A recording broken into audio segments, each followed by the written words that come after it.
तो इसके अलावा इंटरनेशनल न्यूज में आप देखो किसी देश में कुछ प्रॉब्लम्स हो रही है, कुछ इशू डिस्प्यूट हो रहा है, कहीं नए कॉन्स्टिट्यूशन फॉर्म हो रहे हैं, बन रहे हैं, या फिर कोई राष्ट्राध्यक्ष परिवर्तित हो रहा है, कोई, तो वो सब चीजें आपको ध्यान में रखनी है बिल्कुल।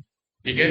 इसके अलावा कोई जो इंटरनेशनल ऑर्गेनाइजेशन है, अंतरराष्ट्रीय जितने संगठन है, उसके जो शीर्ष नेतृत्व है या जो उसके चीफ होते हैं, उनमें कोई परिवर्तन होता हो, तो इन सब चीजों का आपको ध्यान रखना है। राष्ट्रीय स्तर पे एक तो खेलकूद, खेलकूद प्रतियोगिताएं जितनी हो रही है, चाहे वो क्रिकेट हो गया, कबड्डी हो गया, बेसबॉल हो गया, जितनी भी खेलकूद से रिलेटेड है, या जो नेशनल या इंटरनेशनल इवेंट्स हो रहे हैं, ठीक है, इन चीजों पे आपकी बिल्कुल नजर होनी चाहिए। दूसरा, जितने हमारे यहाँ संगठन बनाए गए, जैसे मान लो चुनाव आयोग है, संस्थाएं बनाई गई, जो भी जो गवर्नमेंट और नॉन गवर्नमेंटल जितनी भी संस्थाएं हैं, सबके आपके अध्यक्ष जो या चेयरमैन या प्रेसिडेंट जो भी कह लो, उन सब के नाम आपको याद होने चाहिए। और साथ में आपको पता होगा आजकल क्वेश्चन के नेचर बदल रहे हैं, तो एक तो वो अध्यक्ष का नाम पूछते हैं, दूसरे को पूछ लेंगे इनके कार्यकाल कितने साल का है, या कुल कितने मेंबर होते हैं। ठीक है। अगर मान लो चुनाव आयोग के प्रमुख बदल गए, तो चुनाव आयोग के प्रमुख बदल गए, तो चुनाव आयोग तो हमें पढ़ना ही है, उसके साथ में चुनाव आयोग क्या है, इसकी स्थापना कब हुई, ठीक है, ये भारतीय संविधान के किस अनुच्छेद में है, ठीक है, और इसमें क्या क्या प्रावधान है, चुनाव आयोग की क्या शक्तियां हैं, ऐसे पढ़ने से होगी। एक तो आपके पास होना चाहिए 10 साल का पुराना क्वेश्चन पेपर, और उस क्वेश्चन पेपर को देखो कि किस टॉपिक से कितने क्वेश्चन आ रहे हैं, कहाँ से आ रहे हैं। ऐसा नहीं कि एक किताब उठाया 300 पेज की और फर्स्ट पेज से लेके 300 पेज तक पढ़ते चले गए, है ना। स्मार्ट स्टडी बहुत आवश्यक है। आप वो चीजें पढ़ो जो बिल्कुल काम की हो। यानी कि इंडियन पॉलिटी है तो सारा पढ़ डाले, इंडियन पॉलिटी की कुछ चीजें तो फोकस कर लो, कुछ चीजें देखते देखते आ जाएंगी। ऐसा नहीं कि सारी चीजें पढ़नी पड़ती है, कुछ चीजों को पढ़ना पड़ेगा। वो तो जैसे जैसे क्लास होगी तुम्हें वो सारे समझाया जाएगा। इसके अलावा जो चर्चित व्यक्तित्व है जिनकी डेथ हो गई हो, इन सब चीजों के बारे में भी आपको याद रखना है। किसी संस प्रोडक्ट को जीआई टैग मिला हो, ठीक है, वो सब भी आपको ध्यान में रखना है। इसके अलावा जो रामसर साइट अगर कोई घोषित हुआ हो देश में, ठीक है, रिजर्व जो फॉरेस्ट है, फॉरेस्ट क्या है, कितने प्रकार का है, ठीक है, नेशनल पार्क क्या होता है, आपको कैटेगराइज करके चीजों को पढ़ना है। समझ गए। मैं आपको जो दृष्टि देना चाह रहा था वो समझ गए, आपको क्या क्या चीजें पढ़नी है। ठीक है। अब थोड़ा हम लोग एक देखो नेशनल न्यूज इस समय बन रही है, मणिपुर का करंट अफेयर्स में बहुत बड़ा चर्चित टॉपिक है, इसके बारे में आपको पूछा भी जा सकता है भविष्य में कि क्या राय हो सकती है। तो एक नेशनल, एक घटना पे हम लोग चर्चा करेंगे, उसके बाद 1 वीक के करंट अफेयर्स की चर्चा करेंगे, क्या क्या घटनाएं हुई। तो आप में से किसी को पता है मणिपुर के बारे में? अभी जो न्यूज फ्लैश हो रही है उसके बारे में नहीं मैं पूछ रहा हूँ। कंपोजिशन एंड पॉपुलेशन डेंसिटी वो क्या है?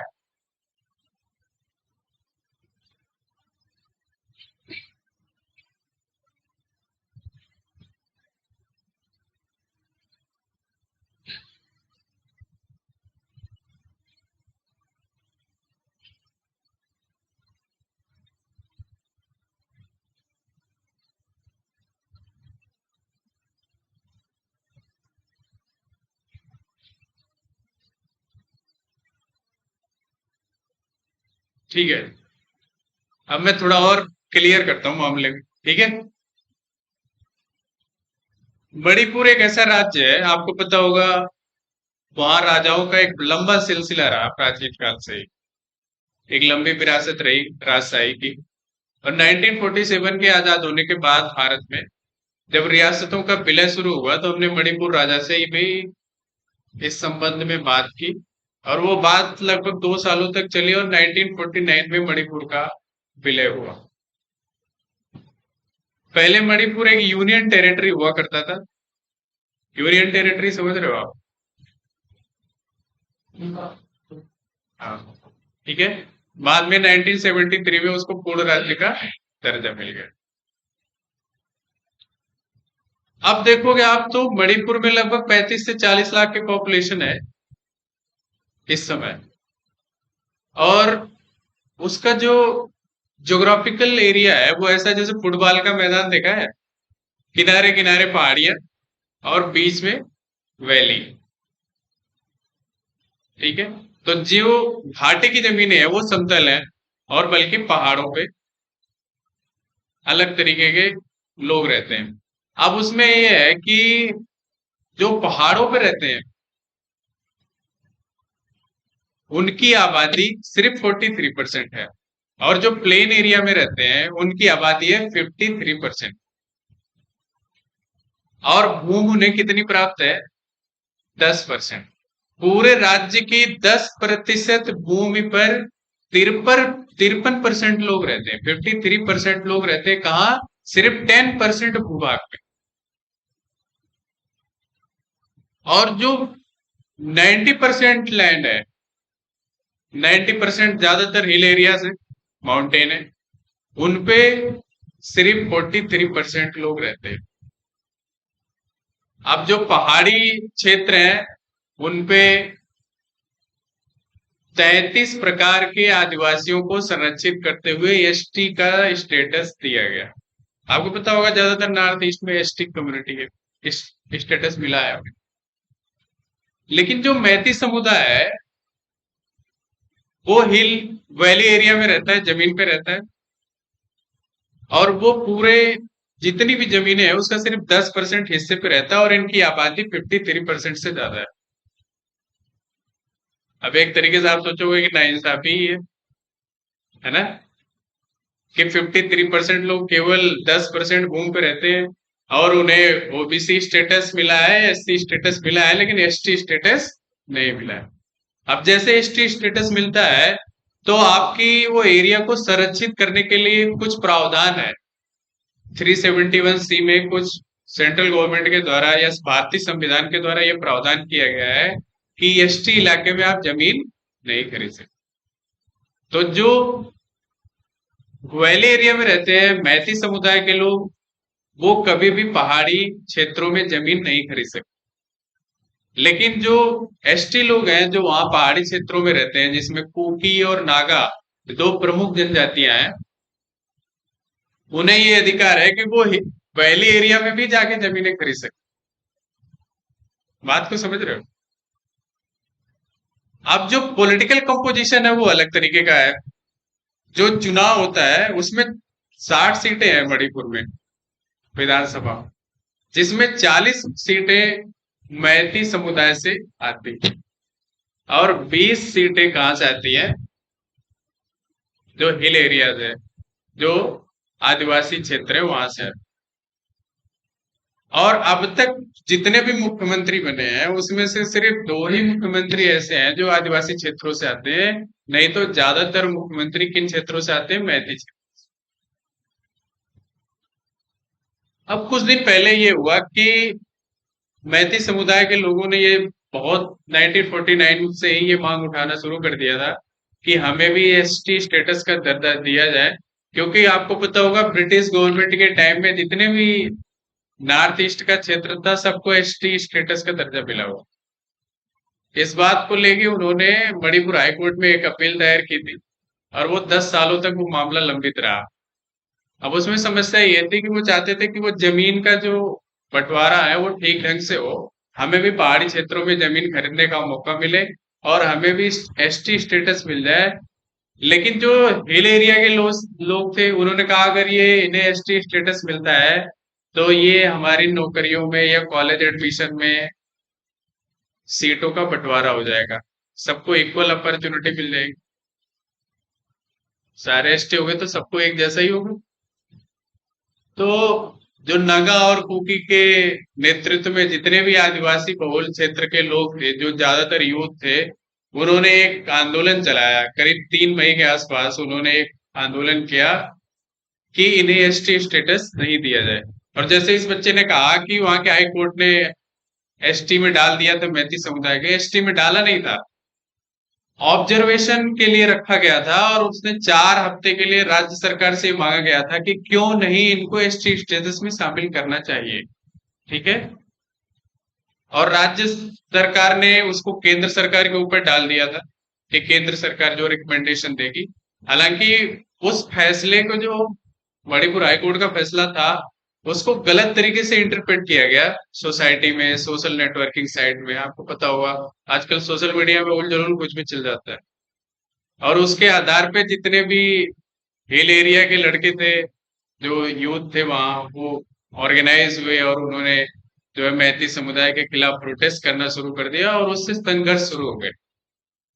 ये तो एक कारण है जिसमें संघर्ष को हम समझ सकते हैं कि ये कारण है जिसकी वजह से संघर्ष हुआ।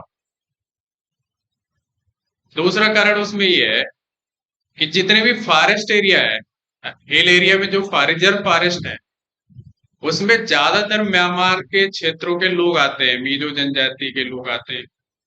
और उन्होंने वो जो रिजर्व फॉरेस्ट में अफीम की खेती करनी शुरू कर दी, क्योंकि सरकार की, गवर्नमेंट की एक्सेस रिजर्व एरिया में कम होती है। आपको पता ही होगा, बहुत कम गवर्नमेंट दखल अंदाजी करती है। तो उन्होंने वहां अफीम की खेती शुरू कर दी। इससे इंटरनल सिक्योरिटी प्रॉब्लम हो गया, क्योंकि ड्रग्स के बहुत सारे व्यापार धीरे धीरे नाश देश से होते हुए पूरे भारत में फैलने का अंदेशा। गवर्नमेंट ने उनके खिलाफ कार्रवाई करनी शुरू कर दी। ये भी एक बड़ा कारण था जो सरकार के खिलाफ प्रोटेस्ट हुआ, क्योंकि कुकी समुदाय में दो रिवोल्यूशनरी ग्रुप है, एक कुकी नेशनल आर्मी, एक टीमो रिवोल्यूशनरी आर्मी। तो दो जो संगठन है वो हथियार बंद संगठन। और जब मनमोहन सिंह की गवर्नमेंट थी, डॉक्टर मनमोहन सिंह जी की गवर्नमेंट थी 2008 में, तो उनके साथ एक एग्रीमेंट है। और उस एग्रीमेंट के तहत ये प्रावधान किया गया था कि किसी भी मुद्दे को राजनीतिक समाधान ढूंढा जाएगा, ना कि हिंसाबद्ध तरीके से। तो इसलिए वो एक शांतिपूर्ण समझौता हुआ था उस समय, और वो कंटिन्यू हो रहा था 5-5 सालों के लिए। अभी मार्च में वो जो एग्रीमेंट था वो खत्म होने वाला था, और उसको कंटिन्यू नहीं किया गया क्योंकि सरकार की दखलंदाजी बढ़ गई। और सरकार ने ये कहा कि ये रेवोल्यूशनरी ग्रुप अलग तरीके के कार्य में लिप्त है। मतलब उनके कहने का मतलब था कि ये सारे अफीम की खेती हो रही है और इस वजह से इंटरनल सिक्योरिटी का मामला बनता है। जब ये दोनों आपस में एसटी और नॉन एसटी, मैती समुदाय और कुकी और नागा में जब ये भिड़ंत होनी शुरू हुई, मतलब डिस्प्यूट क्रिएट हुआ, तो वो आर्मी भी शामिल हो गई इसमें। बात को समझ गए। फिर उन्होंने अपने उस तरफ से हथियार, बंदूक जो भी था उनके पास, अच्छे अच्छे असलहे बाहर से, तुम्हें पता होगा सब ट्रैफिकिंग है बाहर से। तो वो मामला गंभीर होता चला गया। तो दो प्रकार से आप इसे समझ सकते हो। एक तो वहां इंटरनल सिक्योरिटी का मामला है, दूसरे आपको ये लगता होगा कि हम किस तरफ जाएं, क्योंकि मैती समुदाय एक बड़ा समुदाय है, बहुसंख्यक समुदाय है, उसमें हिंदू और मुस्लिम दोनों है। ठीक है। और दूसरा जो कुकी और नागा समुदाय है वो ज्यादातर क्रिश्चियनिटी के लोग हैं, एंग्लो इंडियन है। ठीक है। तो उनको 90% जमीनों पे अधिकार प्राप्त है, और मैती समुदाय के लोगों को सिर्फ 10% भूमि पर अधिकार प्राप्त। तो ये वहां की एक समस्या है। अब एज एस्पिरेंट आपको ये सोचना है, मैं आपके ऊपर छोड़ता हूँ कि इसका समाधान क्या आप ढूंढो। ठीक है। इसके बारे में आप पढ़ो, और जो भी आपको उचित समाधान लगे तो उसे लिखो, उसे साझा करो। ठीक है। एस्पिरेंट का काम यही होता है।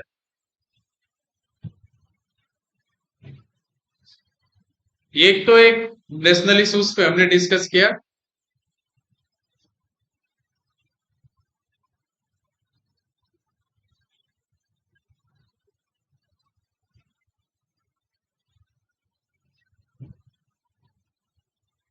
अब तुम लोग नोट करते जाना, थोड़ा थोड़ा हम लोग 1 वीक करंट अफेयर्स पे चर्चा करेंगे, ठीक है।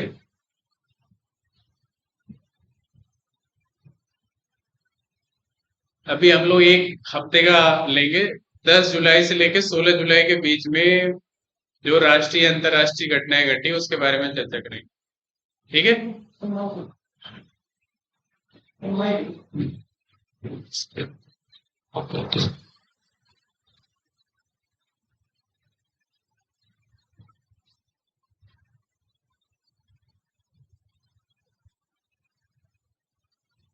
ठीक है,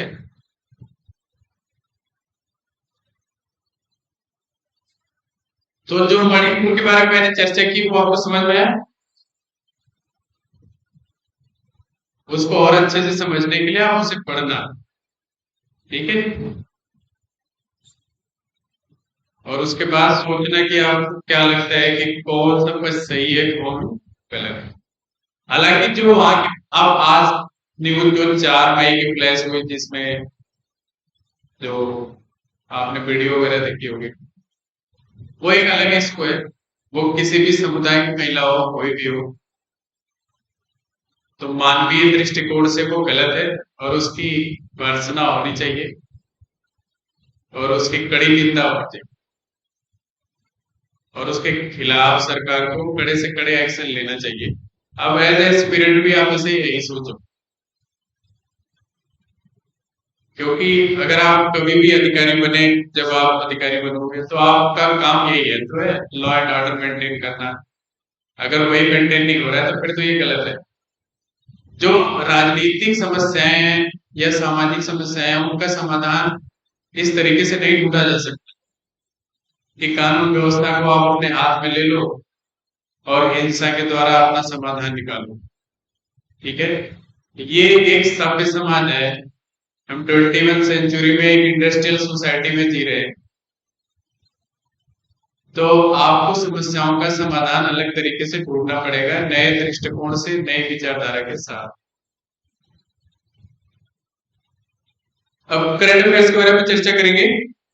तो जब से एनईपी लागू हुई तो शिक्षा मंत्रालय के द्वारा एक इंडेक्स बनाया गया, उसको कहते हैं प्रदर्शन grading index, performance grading index भी बोलते हैं उसको, पीजीआई, ठीक है।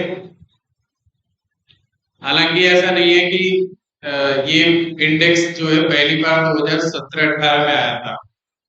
पीजीआई बोलते हैं इसको, परफॉर्मेंस ग्रेडिंग इंडेक्स।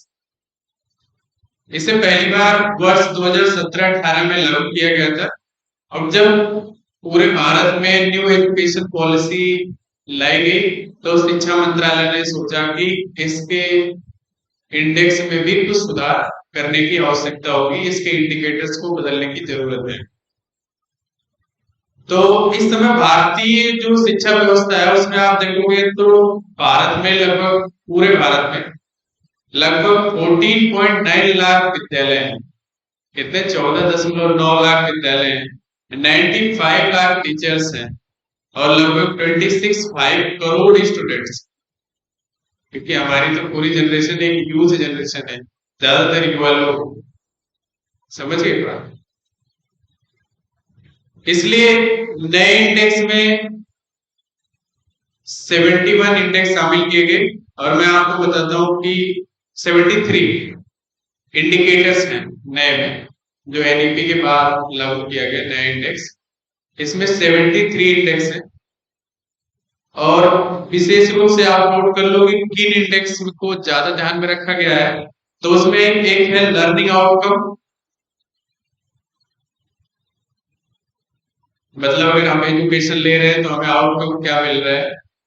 दूसरा एक्सेस, आपकी एजुकेशन तक एक्सेस है अथवा नहीं है। तीसरा इंफ्रास्ट्रक्चर एंड फैसिलिटी,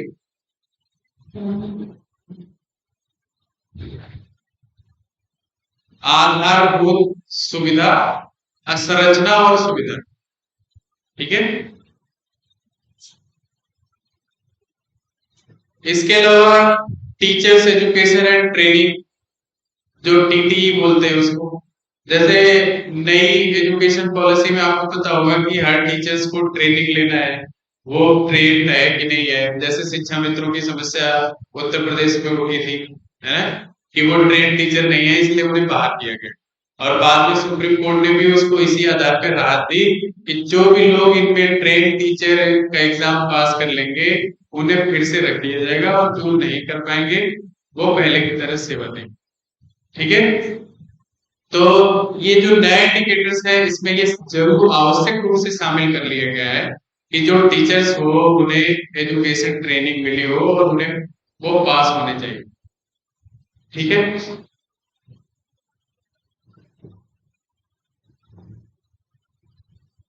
इसके अलावा एक जीएसटी की, जीएसटी क्या है, गुड्स एंड सर्विस टैक्स। ठीक है। उसकी 50वीं बैठक हुई और उसमें कुछ सुधार है।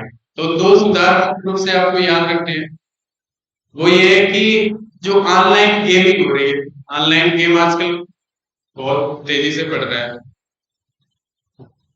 तो उसको कंट्रोल करने के लिए सरकार ने उस पे जीएसटी 28% कर दी। ठीक है। तो जितने भी ऑनलाइन गेम है उस पे जीएसटी लगा, 28% जीएसटी लगाने की सहमति हुई है। और जितने मल्टीप्लेक्स वगैरह में जो आप पॉपकॉर्न वगैरह लेते हो, पहले उस पर 12% की जीएसटी थी, अब उसे घटा के 5% कर दिया गया। अगर मल्टीप्लेक्स का टिकट 100 रुपए से ज्यादा है, अगर 150 रुपए, तो बेसिक फैसिलिटी जो खाने पीने की मिलती थी उस पर 18% की जीएसटी लगती थी। ठीक है। ये आपको जानकारी के लिए है।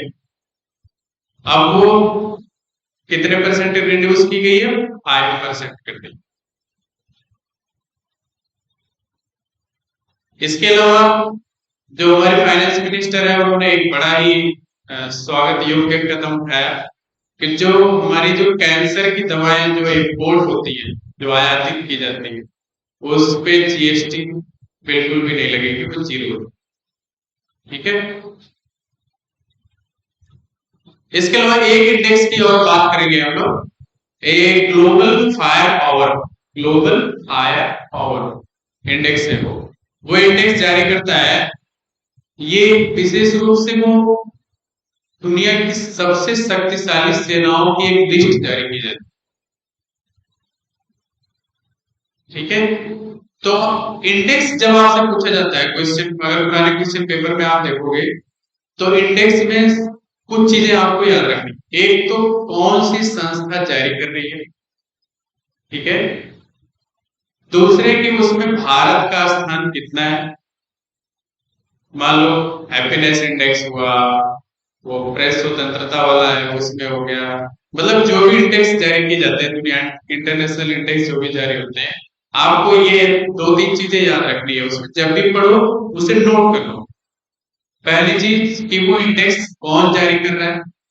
दूसरा, उस इंडेक्स में भारत का स्थान कौन सा है, किस पोजीशन पे भारत है। इसके अलावा सबसे बेस्ट कंट्री कौन है और सबसे वर्स्ट कंट्री। समझ गए बात। एक दो तीन चार पांच ऊपर से याद करो और नीचे से जो सबसे खराब। और एक दो जो हमारे पड़ोसी राज्य हैं उन्हें जरूर पढ़ लो, जैसे पाकिस्तान, बांग्लादेश, नेपाल, भूटान।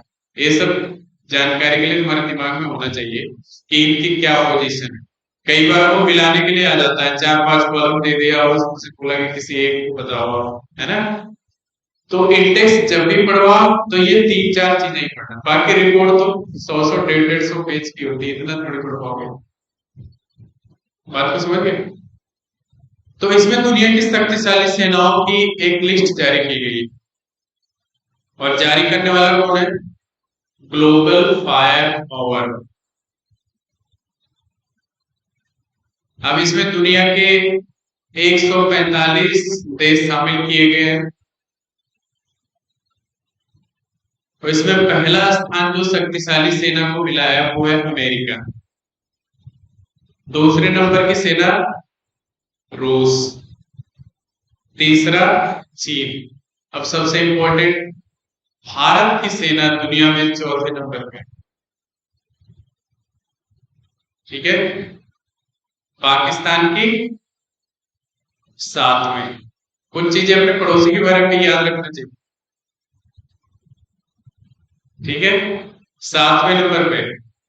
अब दुनिया की सबसे कमजोर सेना, ये भी तो पूछा जा सकता है कि ग्लोबल फायर इंडेक्स में सबसे कम शक्तिशाली सेना किस देश की है? भूटान। ठीक है।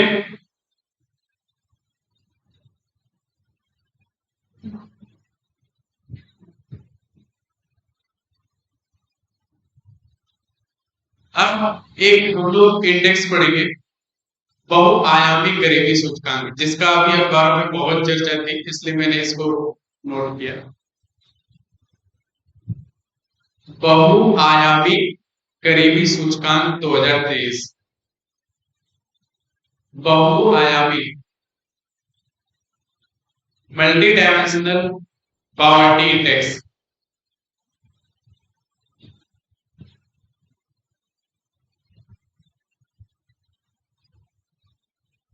अच्छा, इसमें इंडिया की जर्नी बड़ी इंप्रेसिव रही, from high poverty incidents to impressive decline. बहुत ही बढ़िया डिक्लाइन हुआ है, मैं इसके बारे में चर्चा करूंगा। इसीलिए ये सूचकांक आज के टाइम में सरकार बार बार उल्लेख कर रही है और वो बता रही है कि हम 400 से ज्यादा, 400 कितने,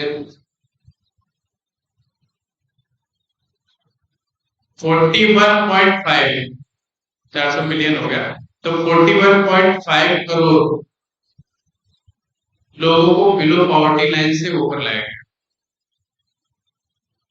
अच्छा, इस इंडेक्स को जारी करने वाला कौन है? तो जो दो चीजें आपको याद रखनी, यूएनडीपी,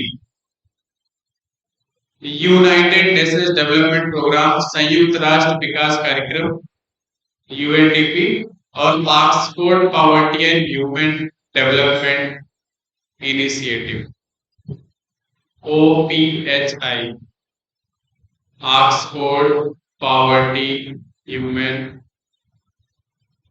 डेवलपमेंट इनिशिएटिव। तो ये दोनों ने मिलकर वैश्विक बहुआयामी गरीबी सूचकांक 2023 जारी किया और इसमें 3 चीजों को शामिल किया गया। पहला, हेल्थ, स्वास्थ्य, शिक्षा, और आपका लाइफ स्टेटस क्या, जीवन स्तर। ठीक है, यानी व्यक्ति की हेल्थ तक कितनी पहुंच है, उसके access to health, access to education और लाइफ।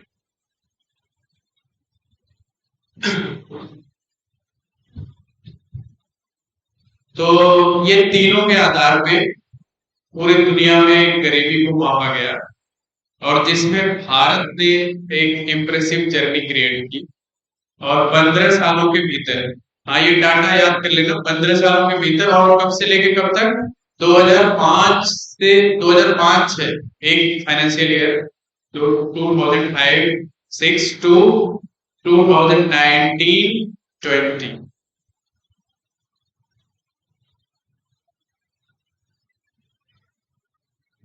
तो ये 15 सालों के भीतर भारत ने 41.5 करोड़ लोगों से बिलो पॉवर्टी लाइन से ऊपर लिया है।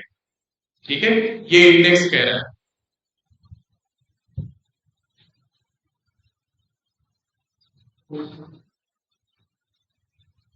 अच्छा, अब भारत में नवीनतम आंकड़े ये बताते हैं कि भारत में कुल गरीबी कितनी रह गई?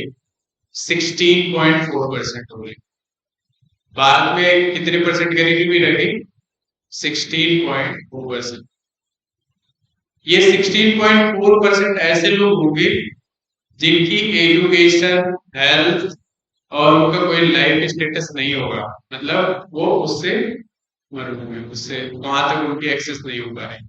तो ऐसे लोग कम है, आने वाले टाइम में ये भी सही हो जाएगा। जबकि 2005-6 में जब ये डाटा आया था यूएनडीपी का, तो उस समय भारत में लगभग 55.5% लोग बिलो पॉवर्टी लाइन, समझ गए? 2005-6 का सेम डाटा यूएनडीपी और Oxford development human Development initiative के द्वारा जब ये जारी किया गया था, तो उस समय 55.1% लोग बिलो पॉवर्टी लाइन के थे भारत। अब कितने रह गए? सिर्फ 16.4%। ये डाटा आपको याद रखना विशेष रूप से, ठीक है? कंफ्यूज मत होना। एक चीज बड़ी इम्प्रेसिव ये भी रहा डाटा उसमें आया था, यूएनडीपी का ही डाटा है कि अप्रैल 2023 में भारत चीन को छोड़ते हुए दुनिया की नंबर 1 पॉपुलेशन वाला देश बन गया। और टोटल पॉपुलेशन अप्रैल 2023 में कितनी गिनी गई भारत में? 142.86 करोड़, यानी 142.86 करोड़ भारत में, ठीक है?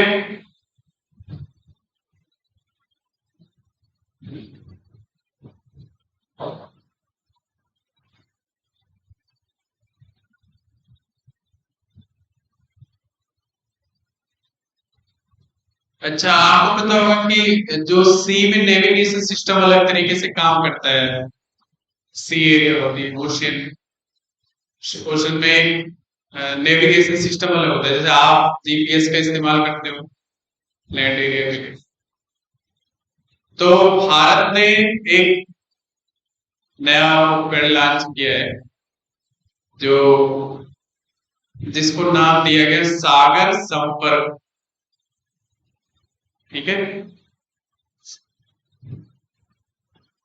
ये जो दो तरीके से ये सूचनाएं ग्रहण करेगा। एक तो ग्लोबल पोजिशनिंग सिस्टम जो जीपीएस है उसके द्वारा, और दूसरा ग्लोबल नेविगेशन सैटेलाइट सिस्टम जिसको ग्लोसनास भी बोलते हैं, वहां से। तो ये दोनों जगह से डाटा कलेक्ट करेगा और बंदरगाहों में जो दुर्घटनाएं होती हैं, जो भी समस्याएं होती हैं, एग्जैक्ट नेविगेशन दिखाएगा। और उसकी फ्रीक्वेंसी कितनी रहेगी? 5 मीटर तक।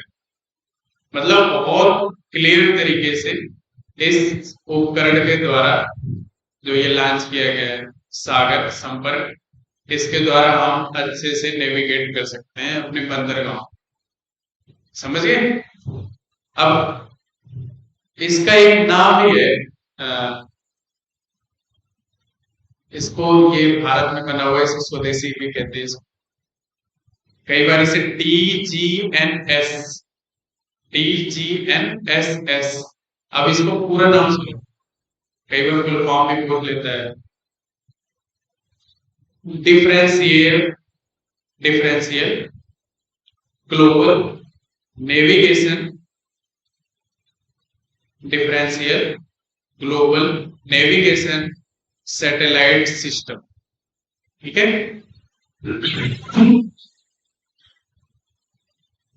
तो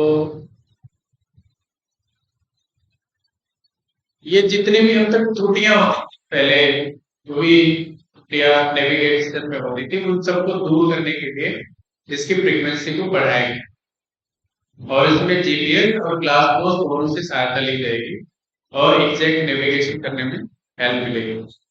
ये भारत में लॉन्च किया गया है।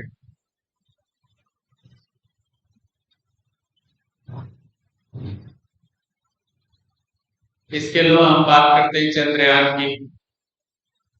कब छोड़ा गया ये? बहुत बढ़िया। इस डेट को अभी तो याद है, बाद में याद नहीं रहेगी, ठीक है? तो एक बात और याद रखना, ये तो बहुत चर्चित मुद्दा है, मतलब चर्चित घटना है भारत के लिए। बहुत बड़ी उपलब्धि होगी अगर ये 27 अगस्त को अपनी सॉफ्ट लैंडिंग हो जाती है साउथ पोलर में। तो आपको इसकी समय भी याद रखना पड़ेगा, डेट, समय, कहां से छोड़ा गया, ठीक है? कितने दिन में पहुंचा। छोटी छोटी जानकारियां भी आपको इसके बारे में होनी चाहिए। तो कहां से छोड़ा गया ये? हाँ, तो जानते हो तो तेजी से श्रीहरिकोटा स्पेस सेंटर से। ठीक है, 14 जुलाई को 2:35 लॉन्च किया गया। और इसमें एक लैंडर है, एक रोवर है, एक प्रोपल्सन मॉड्यूल, 3 तरीके से उसको अलग अलग पार्ट में वो डिवाइड हुआ बात है, अलग अलग डेट। ठीक है, और चंद्रमा की दूरी यहाँ से कितनी दूर है?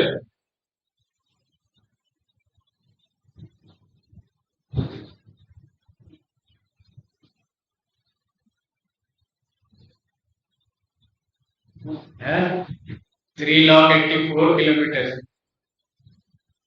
3.84 लाख किलोमीटर, यानी 3,84,000। और ये पहुंचेगा कब? 23 अगस्त को शाम 5:47 पर उसकी सॉफ्ट लैंडिंग होनी है, प्री डिसाइडेड है।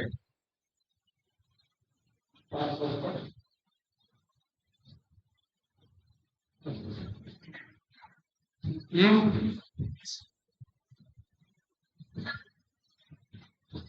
5:47 के शाम को, ऐसा प्री डिसाइड, ये योजना है, ऐसा नहीं कि पहुंचेगा। ठीक है, ऐसा हमारे वैज्ञानिक कह रहे हैं कि इस दिन पहुंचेगा।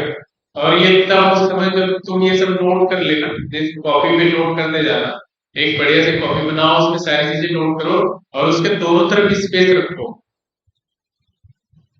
समझ गए? जैसे ये पेज है, ये इधर भी स्पेस छोड़ो, इधर भी स्पेस छोड़ो, बीच में सूचनाएं लिखो, और अपने एग्जाम तक उन सूचनाओं को अपडेट भी करते जाना। तो जो भी तुम्हें अपडेशन अखबार से, कहीं न्यूज से, मीडिया से कुछ भी मिलता है, तो उसे किनारे अपडेट भी करते जाओ। ये तरीका होता है करंट अफेयर्स का लास्ट तक पढ़ने का। समझ गए? कुछ चीजें उसमें अपडेट आई आपको, ऐसा थोड़ी कि मणिपुर के बारे में लिख दिया तो बस छोड़ दिया, मणिपुर में पढ़ना ही नहीं है। हो सकता है वहां कोई योजना लॉन्च हो, आप देखो मणिपुर में कुछ भी अगर सरकार के द्वारा कोई इनिशिएटिव लिया जाएगा, कोई योजना हो शुरू होगी, कोई कार्यक्रम, कोई भी उद्घाटन हो रहा है, सब चीजों में एकदम बारीक निगाह।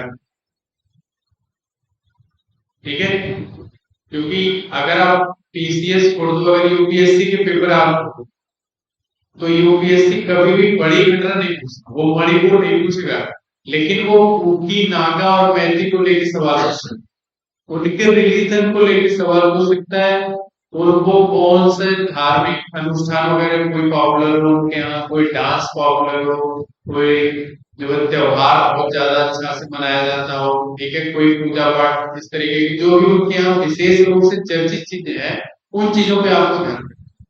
मतलब जो प्राइम घटना घट रही है, जो दिख रहा है, वो नहीं पूछा जाता, उसके के पीछे की चीजें आपने पूछी है। ठीक है, तो आपको कहीं भी कोई सूचना आ जाए, अब जैसे यूएई के बारे में भाई मोदी जी ने विजिट किया है, तो आपको यूएई के बारे में ये देखना है कि हमारे उनके साथ राजनीतिक संबंध कब स्थापित हुए, किस किन प्रधानमंत्रियों के काल में किस तरीके से डेवलपमेंट हुआ।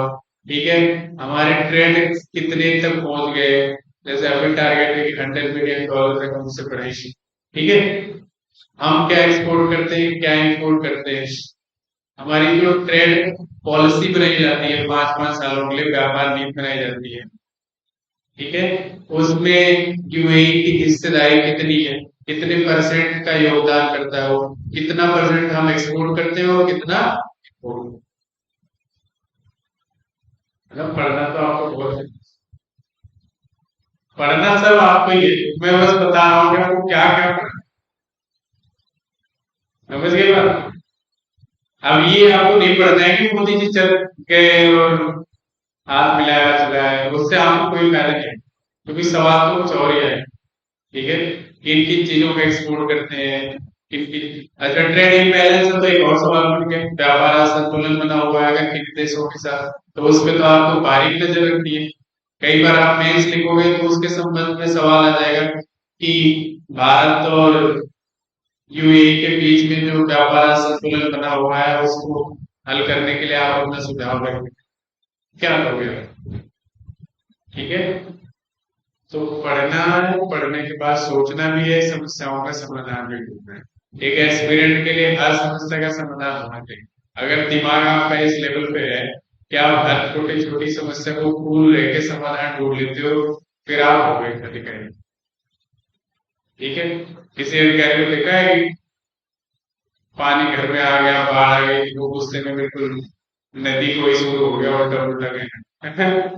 कभी देखा है किसी को मारने पीटने लगना? ऐसा तो नहीं है ना। आपको तो समाधान की तरफ जाना है कि घटना घट गई, ठीक है, क्या विकल्प हो सकते हैं, उन विकल्पों को चुनना। तो ये प्रक्रिया, ये जर्नी जो है, ये लंबी जर्नी है। ये अभी से आपको शुरू करना है, और कोई भी घटना हो उसके पीछे की चीजें देखो, वो नहीं जो फ्लैश हो रही है, वो हमें नहीं देखो। हिस्ट्री देखो, उसका ज्योग्राफी देखो, ठीक है, उसका रिलीजन देखो, कल्चर देखो, ठीक है, सब चीजें आप, उसका सोशल पॉलिटिकल सिनेरियो क्या है वहां उस रीजन में, वो सारी चीजें आपको ध्यान में रखनी। बात को समझ रहे हो जो मैं समझाना चाह रहा हूँ?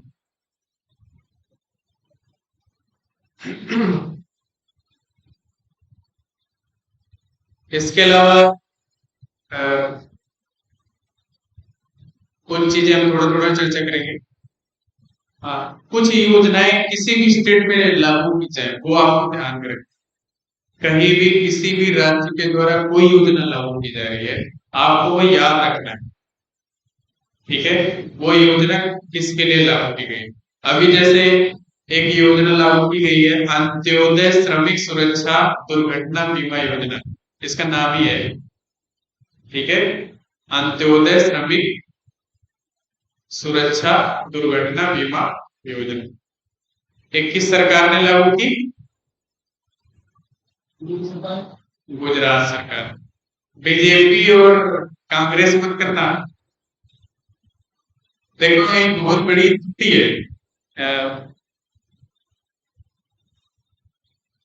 जब आप सिविल एस्पिरेंट हो तो आप किसी पार्टी के थोड़ी हो,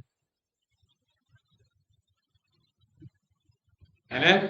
आप देश के जिम्मेदार नागरिक के रूप में समस्याओं का समाधान ढूंढोगे। ठीक है, अब जिम्मेदार नागरिक नागरिक क्या है? जो देश के बारे में सोचता हो। हमें बीजेपी और कांग्रेस थोड़ी सोचनी है। हाँ, तुम बनने के बाद कहीं भी सेट हो जाओ, कोई दिक्कत नहीं। मुझे एक घटना याद आ रही है। एक किरण कौशल मैडम थी 2009 या 10 की, हिंदी मीडियम से थर्ड प्लेस था ऑल इंडिया यूपीएससी।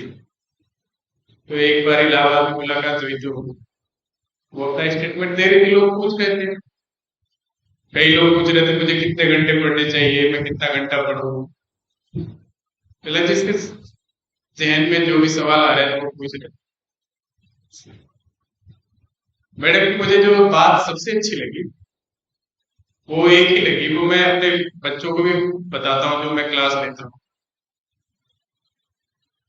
कि ये जो जर्नी है ना किसी भी क्षेत्र में जाने के लिए, उसमें आपको ईमानदार रहना पड़ेगा।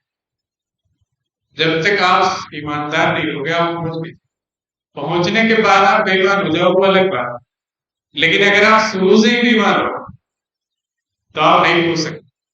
समझ गए? तो हमें किसी भी आइडियोलॉजी से इन्फ्लुएंस नहीं होना है, कोई किसी चीजों से प्रभावित नहीं होना है। आप ईमानदारी से काम करो, अपना पढ़ाई लिखाई। और दूसरी बात कि आपको खुद को जवाब देना है, किसी और को नहीं देना है। तुम नहीं बन पाए तो किसी और का क्या बिगड़ेगा? या तुमने अपने जीवन में कुछ नहीं किया तो किसी दूसरे को क्या फर्क पड़ता है? सही बात है। अब मान लो मैं प्रोफेसर हूं तो मैं अपने लिए हूं,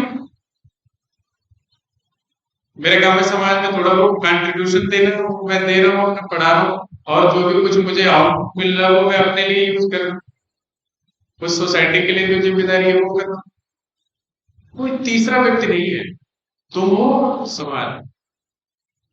अब तुम अभी से ये सोचने लगोगे कि मैं ये कर लिया तो ये क्या सोचेंगे, है ना। ये सबसे बड़ी विडम्बना है, हमें ये सोचना ही नहीं। आपका काम पढ़ना है, और एक बार आप पढ़ने में डूबते चले जाओगे, आपको कुछ सोचने की जरूरत ही नहीं पड़ेगी, दिमाग सब सही कर देगा। कुछ लड़के मुझे कहते हैं कि सर मुझे तो कंसंट्रेट ही नहीं हो पाते। हाँ अच्छा, मेरे पूछते रहते सब। तो आप 2 दिन 2 रात पढ़ लो जब के, बिना डिस्टर्ब हुए, तीसरे दिन आपका दिमाग खुद ही सही हो जाएगा, सही डायरेक्शन। 2 दिन मोबाइल मोबाइल हटा दो, सोशल मीडिया डिलीट कर दो। फेसबुक किसी के पास है? सब डिलीट कर दो, वो जहर है, समझिए। सोशल मीडिया से एकदम दूर रहो जब तक पढ़ाई कर रही है, या किसी और में देख लो, जो तुम्हारा बर्बाद मित्र है उसे भी खोल लो कभी कभी। समझ गए बात। तो मेरे कहने का मतलब था कि बेटे, आपको अपने लिए जवाब तलाश के रखना है कि मैं अगर ये नहीं किया तो क्या होगा, और खुद को जवाब देना है, किसी और को नहीं। इसलिए अच्छे विकल्प चुनो। अगर यूपीएससी चुना है तो पहले 2 4 साल 10 साल 5 साल यूपीएससी पूरा जम के दो। और ऐसा नहीं कि एक अटेम्प्ट हो गया, 2 अटेम्प्ट हो जाएगा अगर आप लोगोगे पूरे कमिटमेंट के साथ लगोगे। और जिन लोगों का नहीं हुआ उनमें सिर्फ एक ही कमी थी, वो है कमिटमेंट। खूब जोश आया, 2 4 दिन पढ़ा, रेगुलरिटी बहुत जरूरी है। आप कोचिंग में जो गाइडेंस लेते हो कि क्या क्या पढ़ना है, उन चीजों को बहुत ही विस्तृत तरीके से, ब्रॉड तरीके से आपको एक एक चीज पढ़ना है, और एक एक चीज का नोट्स बनाना है, लिखना है। नोट्स बनाना इसलिए इम्पोर्टेंट है कि जितना आप लिखोगे उतना आपके दिमाग में बात जाएगी। और खुद से लिखो, इससे राइटिंग स्किल भी सुधर जाएगी, किसी भी विषय में तुरंत लिखने की क्षमता हो। जैसे मैंने एक शब्द दिया आपको G20, आप लिख लो आधा पेज, एक पेज। कुछ देखने समझने की जरूरत नहीं है, जो आज तक पढ़ा लिखा समझा लिखो, और उसे चेक करो। तो प्रीलिम्स की भी तैयारी होगी और साथ में मेंस की भी तैयारी होगी। ऐसा नहीं कि प्रीलिम्स पास कर लिया और 3 महीने बाद मेंस है, तुम कैसे निकालोगे तो? फिर तुम कहोगे अगली बार तो मैं मेंस ही पढ़ूंगा। तुम इलाहाबाद में चले जाओ, जो 90% मुखर्जी नगर में भी गया, 90% उन्हीं बच्चों का लगातार फ्री हो रहा है, फिर उन्हीं को मेंस में भी मिल रहा है। उन्होंने प्री इतना बढ़िया तैयार कर रखा है कि दूसरे को एंट्री ले, समझिए। और मेंस उनका होता नहीं। अब जब 2 4 लोग निकलते जाएंगे तभी तो तुम्हारे लिए जगह बनेगी। कुल 4 5 हजार लोगों को अगर मेंस के लिए क्वालिफाई कराना है, तो उन 5 हजार की जगह भी तो खाली होनी चाहिए। तो आपको ज्यादा मेहनत करने की जरूरत है, उनसे ज्यादा। जो उन्होंने 5 साल रगड़ के मेहनत की, उसके बाद आपको वहां तक पहुंचे, आपको वो 1 1.5 साल में लाना पड़ेगा, समझिएगा। इसलिए जितनी चीजें मैं इंडिकेट कर रहा हूँ, उन सब चीजों पे काम करो आप, और सभी सब्जेक्ट्स में। जनरल स्टडीज तो सारे सब्जेक्ट में है। इसके अलावा कुछ चीजें चर्चा करेंगे, जैसे मैंने आपको बताया था योजनाएं आप पढ़ते रहो। एक त्रिपुरा में एक केर पूजा मनाई जाती है, केर। और ये चर्चा में क्यों आया? क्योंकि त्रिपुरा से अभी आस्था कानून हटाया गया, आर्म फोर्स स्पेशल एक्ट था ना, वो हटाया गया। और प्रधानमंत्री ने उस त्योहार के टाइम में वहां के लोगों को बधाई दी। तो इसका मतलब ये जो त्योहार है ये चर्चा में आ गया, समझ गए। तो मैं इसीलिए कहता हूँ अखबारों में बहुत बारीक निगाह होनी चाहिए। फिर मैंने भी जहां से नोट किया वो अखबार ही है ना। तो मैं तो एक दिन में किया, हम लोग रोज पढ़ोगे तो कुछ न कुछ उसमें नई नई चीजें आए। और मैंने कहा ना, एक पेज बनाओ दोनों तरफ, स्पेस छोड़ो और अपडेशन होता रहे हमेशा, 2 महीने बाद तो उसमें अपडेट करो। तो केव पूजा कहाँ मनाई जाती है? त्रिपुरा। ये किसके लिए मनाई जाती है? ये वास्तु शास्त्र के जो देवता होते हैं उनके उपलक्ष्य में मनाई जाती है। ठीक है, जैसे हमारे यहाँ प्लेन में विश्वकर्मा पूजा मनाई जाती है, अगर आपको याद होगा, है? वैसे ही त्रिपुरा में केर पूजा मनाई जाती है। एक देखो, उत्तर प्रदेश सरकार ने एक निर्णय लिया है सोनभद्र में, अब यहाँ बनेगी ओबरा डी। 3 इकाइयां हैं ओबरा की, जो थर्मल पावर प्रोजेक्ट है, ABC। अब ओबरा डी बन रही है और इसकी क्षमता है 800 मेगावाट, समझ गए?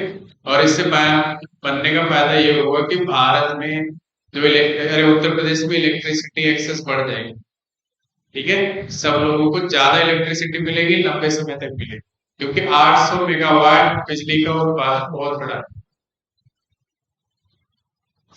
अच्छा, इससे हमें हमारा जो है अन्य देशों पे निर्भरता भी कम होगी। जैसे आपको पता होगा, हम ज्यादातर इलेक्ट्रिसिटी कहाँ से इंपोर्ट करते हैं?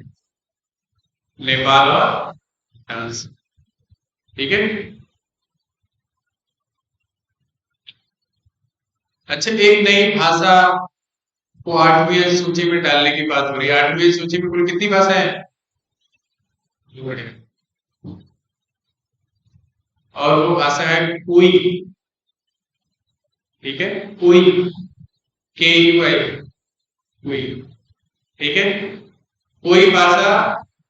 और इसके लिए प्रपोजल, अभी देखो प्रपोजल है, ये प्रस्ताव, ये मैं नहीं कह रहा हूं, कंफ्यूज नहीं होना चीजों को लेके मणिपुर हाईकोर्ट की तरह। ठीक है, ये विचाराधीन प्रस्ताव, और इसको पास किया उड़ीसा गवर्नमेंट ने, उड़ीसा कैबिनेट ने पास किया ये प्रपोजल कि कोई भाषा को भी 8वीं अनुसूची में शामिल करने की जरूरत है। अब शामिल करना नहीं करना हो तो बात की बात है, संविधान में संशोधन करना पड़ेगा। ठीक है, इसके अलावा इसी हफ्ते एक GI टैग मिला है नस्ल को, वो है पान। पान का, अरे जो पान खाते हैं हम लोग। अच्छा, जो GI टैग होता है इसको बोलते हैं जियोग्राफिकल इंडिकेटर्स। GI टैग या वो को मिलता है, जैसे intellectual property rights belong to trade and traffic, है ना? ये इंटेलेक्चुअल प्रॉपर्टी राइट्स है। कैसे?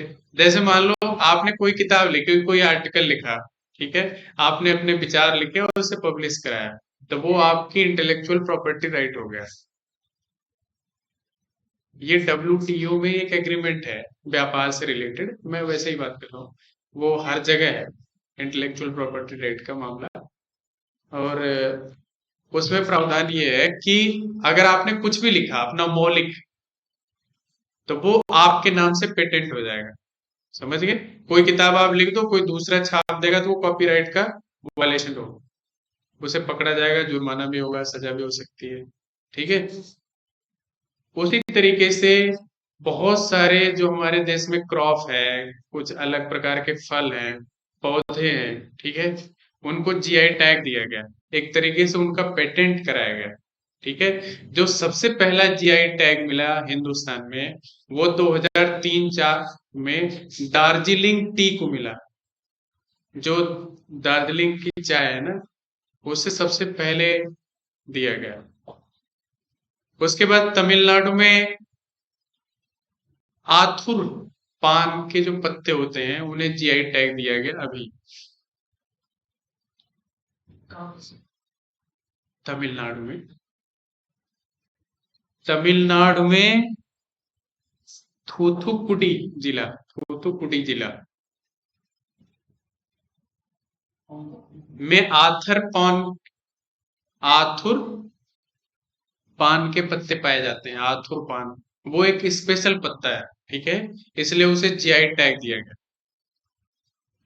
तो तुम लोग एक नया शब्द है जीआई टैग क्या है, उसके बारे में मतलब साइड में लिखते जाओ, और उसकी भी पूरी हिस्ट्री पढ़ना, कब शुरू हुआ, किन चीजों पे दिया गया, अब तक कितनी क्रॉप को मिल चुका है, कितने फ्रूट्स को मिल चुका है। ठीक है, उसको लेके क्या क्या ट्रिप्स में क्या क्या विवाद है इंटेलेक्चुअल प्रॉपर्टी राइट्स में। ठीक है, दूसरे देश पेटेंट की बहुत सारे क्रॉप हमने जो दिए जीआई टैग, वो अन्य देशों के साथ विवादित भी है। जैसे बासमती चावल वगैरह को लेके तुम देखोगे, है ना, कई बार अमेरिका और बांग्लादेश ने कई फसलों पे दावे कर दिए। तो इन चीजों का जो एक विवाद है ना जीआई टैग का, वो भी एक मामला है, करंट अफेयर्स का ही है वो। तो तुम लोग उसे भी गूगल करके कहीं से भी उसे ढूंढ के खूब अच्छे से पढ़ो। ठीक है, खुद कर भी लग रहा है रिकॉर्ड हो रहा है। यस सर, आ जाएगी लाइट अभी आ जाएगी। अच्छा, इसके अलावा हम चर्चा करते हैं।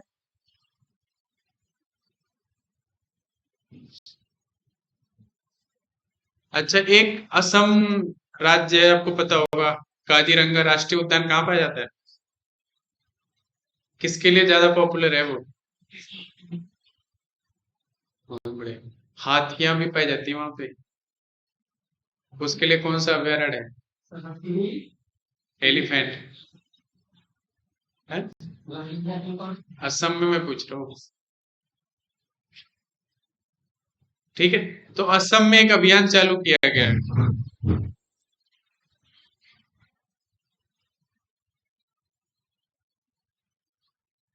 तो मानव और हाथी के बीच में संघर्ष होता रहता है ज्यादातर असम में। तो असम में क्या होता है, कई बार हाथियां घूमते घूमते सड़कों पे आ जाती है, गांव में चली जाती है, कई बार उन्हें मार भी दिया जाता है, एक्सीडेंट भी बहुत सारा हो जाता है। ठीक है, कई बार आपको न्यूज चैनल में मिलता है कि ट्रेन के आगे हाथियां कट जाती। ठीक है, इन सब चीजों के लिए असम सरकार ने एक आंदोलन शुरू किया है, अभियान, उसको बोलते हैं गजा कोठा। ये असमी असमी लैंग्वेज है, गजा कोठा। गज माने हाथी होता है, आपको पता ही होगा, गजा कोठा। ये एक अभियान शुरू किया गया है असम सरकार के द्वारा, जिसमें मानव और हाथियों के बीच में जो संघर्ष हो रहा है उसको रोका जाए, उसको मानवीय दृष्टिकोण से सोचा जाए। इसमें उस समय जब ये अभियान शुरू किया गया था तो 1200 से ज्यादा लोग शामिल हुए, और धीरे धीरे ये पूरे प्रदेश में बहुत तेजी से फैल रहा है। समझ के बात, इससे ये फायदा ये है, कोई अभियान चलाया जाता है, जैसे मान लो स्वच्छता अभियान चलाया गया था, तो धीरे धीरे व्यक्ति के अंदर वो डेवलप हो जाता है ना, कि मान लो कूड़ा गिरा हुआ था, उसे उठा के डस्टबिन में डालना हो। तो ऐसे हाथियों के संरक्षण के लिए भी जो संघर्ष होते रहे, अगर आप कहीं भी है तो आप गवर्नमेंट को रिपोर्ट कर सकते हो, वन विभाग को भी इन्फॉर्म कर सकते हो। ठीक है, दो चार लोग मिलकर उसे भगा भी सकते हो, इस तरीके की चीजें करने के लिए वो अभियान शुरू किया। तो किस सरकार ने शुरू किया? तो मेन चीज आपको याद रखनी है वो है असम। कुछ इंटरनेशनल इश्यूज पे हम लोग चर्चा करते हैं, जो इंटरनेशनल अफेयर्स है,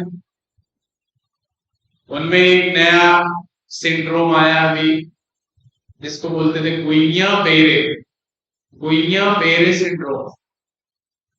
ये लैटिन अमेरिकन लैंग्वेज है, इसलिए हिंदी अंग्रेजी नहीं लिखो। ठीक है, गुइनिया बेरे, ये दक्षिण अमेरिका के पेरू देश में ये सिंड्रोम पाया गया है। ठीक है, और इसमें पूरे जून के महीने में ही लगभग 182 लोगों की डेथ हो चुकी। तो ये सिंड्रोम बहुत तेजी से फैल रहा है, आपको ये याद रखना है कि ये कहाँ पाया गया है, फिर इसकी हिस्ट्री वगैरह तुम लोग गूगल करके पढ़ लेना, चीजें नोट कर लेना उसे अलग तरीके से। ठीक है, करंट अफेयर्स की किताबों से। एक चीज मैंने न्यूज में पहले बताई थी, अभी आपको इसी जून में एक एग्रीमेंट हुआ था भारत और बांग्लादेश के बीच में, जिसमें अंतरराष्ट्रीय व्यापार के लिए डॉलर के विकल्प के रूप में रुपयों में लेन देन शुरू हुआ है। इसके अलावा किसी और देश के साथ भी ऐसा कर रहे हैं, कौन सा देश है वो? रुपए में तो नहीं कर रहे, रूस के साथ, है ना, रूबल में हम व्यापार करने की कोशिश करें। चाइना के साथ भी हम बातचीत कर रहे हैं कि हम यूएन में व्यापार करें। ठीक है, इससे क्या होगा कि डॉलर की प्रति निर्भरता कम होती जाएगी। और इसका फायदा क्या है, ये एक बड़ी क्लास है, किसी दिन चर्चा करेंगे कि अंतरराष्ट्रीय व्यापार में जो डॉलर की भूमिका है वो कितनी बड़ी है। ठीक है, ये एक बड़ी क्लास है, किसी और मिडिल क्लास में चर्चा करेंगे। इसके अलावा अभी इसराइल में आप देख रहे हो कि बहुत सारा धरना प्रदर्शन चल रहा है सरकार के खिलाफ। जो बेंजामिन नेतन्याहू है वहां के प्राइम मिनिस्टर इसराइल के, उनके खिलाफ बहुत ज्यादा प्रदर्शन चल रहा है। फिर भी वहां की संसद ने एक बिल पास किया। वो बिल किससे रिलेटेड है, न्यूज में आ रहा है आजकल, वो आप देखते हो।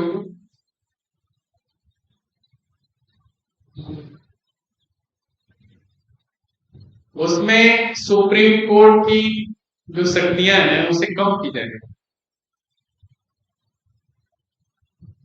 जो पावर है, जो पावर डिस्ट्रीब्यूशन है, वो गवर्नमेंट के फेवर में ज्यादा की जा रही है। सुप्रीम कोर्ट की जो ऑब्जर्वेशन पावर है उसे कम की जाए। जो निगरानी क्षमता है सुप्रीम कोर्ट की, कई बार क्या होता है इसराइल में कि सुप्रीम कोर्ट खुद ही निर्णय ले लेता है कई चीजों में।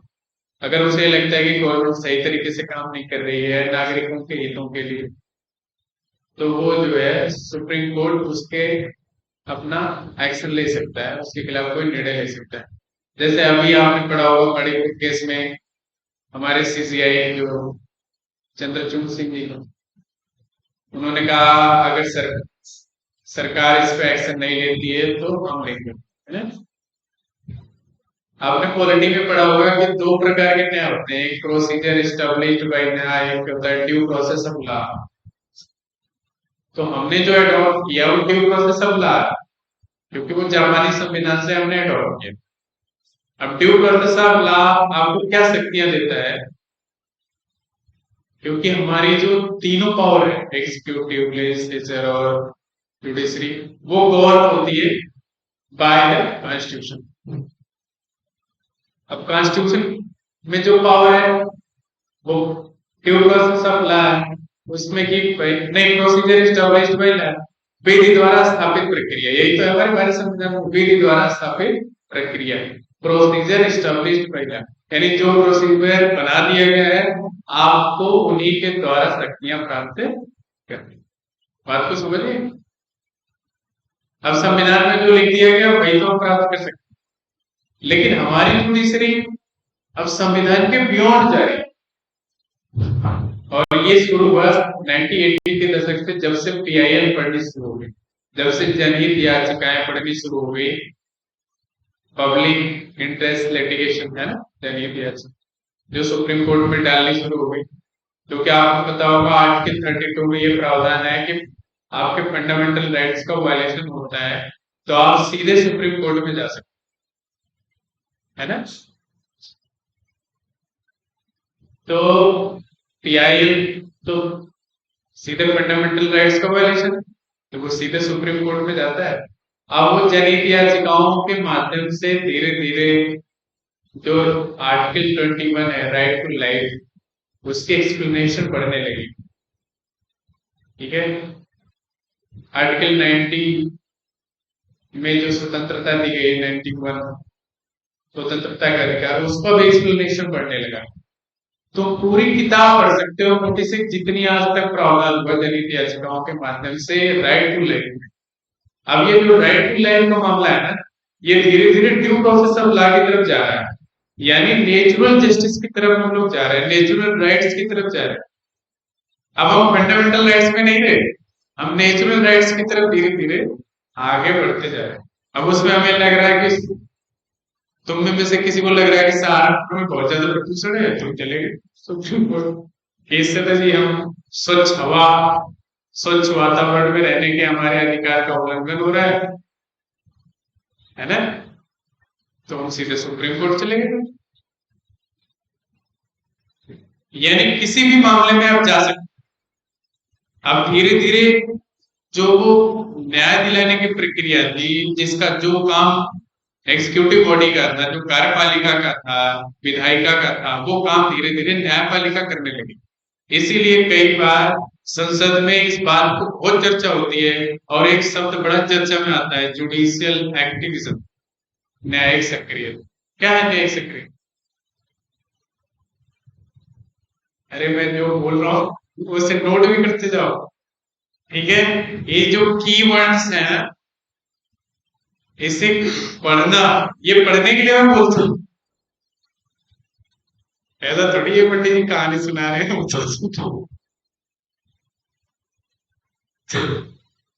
पढ़ने के लिए बोल रहा हूँ सारी चीजें, ये कीवर्ड्स है। इन सब चीजों पे आपका बिल्कुल स्पष्ट नजरिया होना चाहिए, एकदम स्पष्ट जानकारी होनी चाहिए, फैक्ट टू फैक्ट। समझिए, ये जो आपकी यात्रा है, मैं उसमें थोड़ा बहुत सहभागी बनूंगा, है ना? तो ये मामला है। फिर मैं क्या बता रहा था? जुडिशियल एक्टिविज्म, हाँ वो तो बता दिया मैंने। तो जुडिशियल एक्टिविज्म की तरफ हम जा रहे हैं, है ना?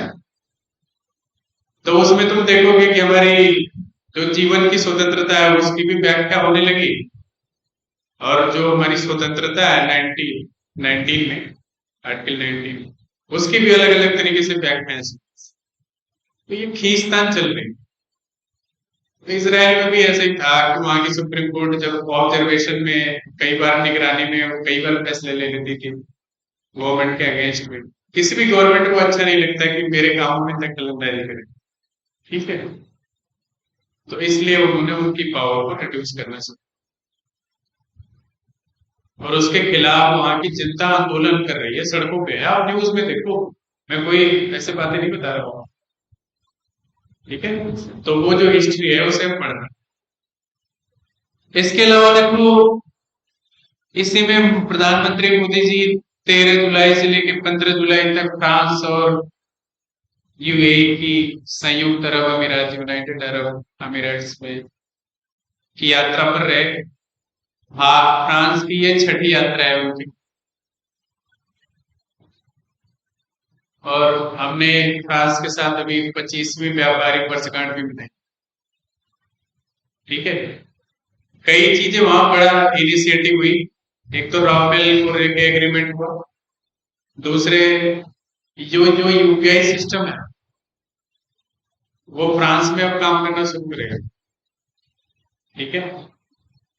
हम धीरे धीरे अपने यूपीआई जो यूनिफाइड, ये तो हमारे लिए नहीं हुआ ना, तो यूपीआई जो है वो फ्रांस में शुरू होगा। इसके अलावा एक देश है यूएई। यूएई जो है भारत का एक विश्वसनीय सहयोगी बन रहा है बहुत तेजी से। वो एक दोनों के बारे में, जब संबंधों के बारे में चर्चा करेंगे तो मैं यूएई जरूर जिक्र करूंगा आपके साथ, क्योंकि गल्फ स्ट्रीम में पूरे अब भारत का बहुत ही बड़ा सहयोगी है इस समय यूएई।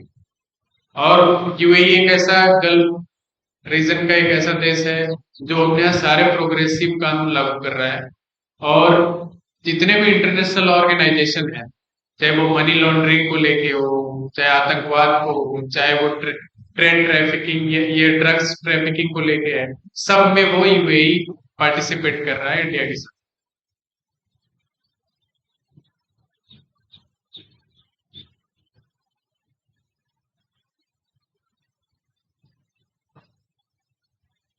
अच्छा, एक चीज और बड़ा,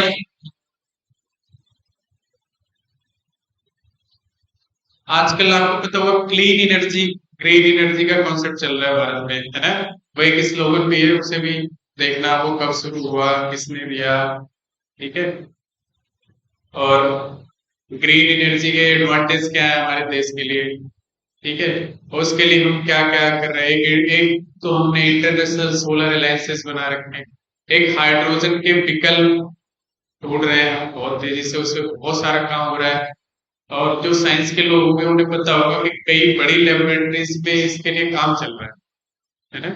और इसी संबंध में जो यूरोपियन इन्वेस्टमेंट बैंक है, उसने भारत के साथ 1 बिलियन यूरो का समझौता किया, जो हाइड्रोजन इन्वेस्टमेंट, जो प्लानिंग चल रही है, जो प्रोजेक्ट चल रहे हैं, उनमें वो इन्वेस्टमेंट करें।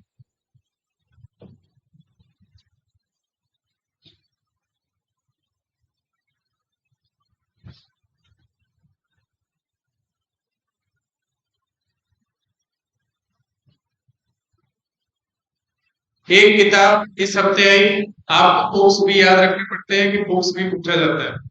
पीसीएस में तो जरूर रूप से पूछा जाता है, निश्चित रूप से एक दो किताबें क्वेश्चन में आती ही आती। आईएएस थोड़ा ऊपर उठ चुका है, यूपीएससी कई बार मिलाने के लिए आ जाती है वहां। तो किताबों को भी आप ध्यान रखोगे, जो किताबें चर्चित हो गई, जो विवादित हो गई, के बारे में भी आपको थॉरो स्टडी करनी है। अभी एक किताब अभिषेक चौधरी जी ने लिखी है वाजपेयी जी के ऊपर। राइटर का नाम अभिषेक चौधरी, किताब है Vajpayee the ascent of the Hindu rights 1924 to 77।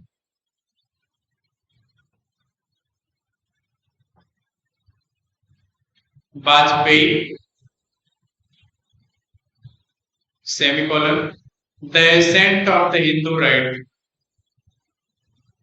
The ascent ACCENT of OF Hindu तो लिख लो, राइट्स RIGHTS, ठीक है। सन भी लिख लो। इसमें वाजपेयी जी के जीवन के 1924 से लेके 1977 तक जो जो उन्होंने हिंदुओं के लिए काम किया होगा, उस एक पर्टिकुलर आइडियोलॉजी को लेकर उस कामों को इसमें दर्शाया गया। एक प्रधानमंत्री, चर्चित प्रधानमंत्री के ऊपर ये किताब है, इसलिए ये इम्पोर्टेंट, ठीक है। और अभी भी उन्हीं की सरकार है ना, डबल इंजन की सरकार है। तो आपको ये किताबें जो रिलेटेड है गवर्नमेंट से, सरकार से, वो जरूर याद रखनी चाहिए। और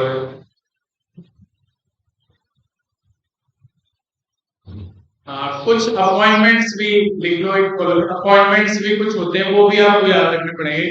जो नियुक्तियां होती है, जैसे मैंने आपको बताया अंतरराष्ट्रीय जो संगठन होते हैं उनमें, या भारत की जितनी भी संस्थाएं होती हैं, संगठन है, में कुछ भी अगर नियुक्तियां हो रही है तो वो आपको याद रखना।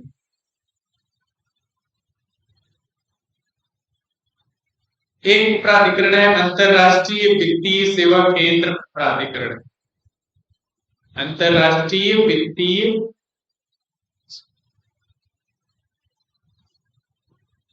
सेवा केंद्र प्राधिकरण।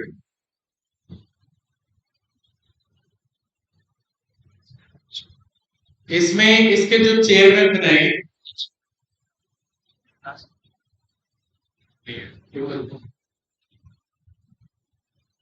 इसके जो चेयरमैन बनाए गए वो हमारे टेलीकॉम सेक्रेटरी के राजा रमन, जो हमारे वर्तमान में टेलीकॉम सेक्रेटरी हैं, उनको ही इस IFCA के जो चेयरमैन नियुक्त किया गया अंतरराष्ट्रीय।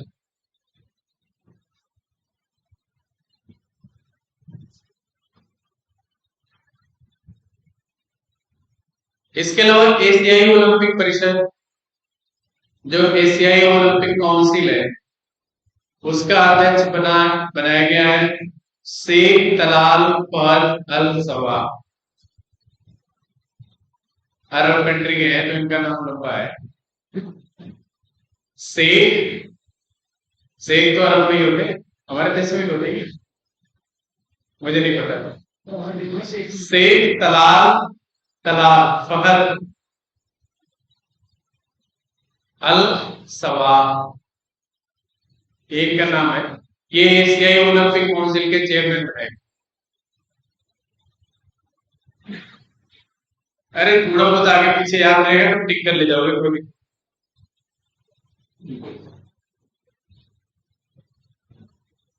इसके अलावा देखो, इसी हफ्ते दो हाई कोर्ट के जजों को, जो चीफ जस्टिस थे, उन्हें सुप्रीम कोर्ट में लाया गया है।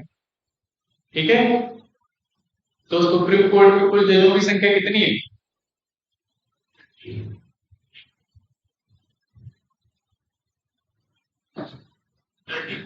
अब ये भी लिख लो तुम लोग, सुप्रीम कोर्ट के बारे में पूरा पढ़ना, ठीक है। होमवर्क भी मैं साथ साथ दे रहा हूँ। कितने टोटल जज होते हैं? सुप्रीम कोर्ट की स्थापना कब हुई? रेगुलेटिंग एक्ट 1973 में जो एक बना था वो भी सुप्रीम कोर्ट कहा जाता है। एनी टाइम पे उसका चीफ जस्टिस था।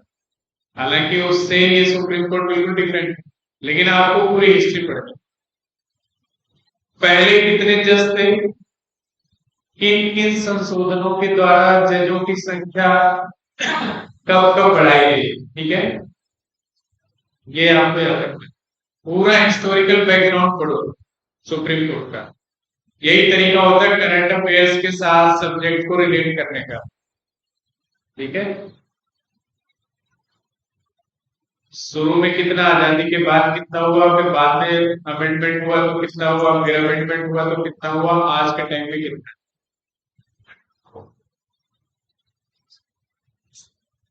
34, 32।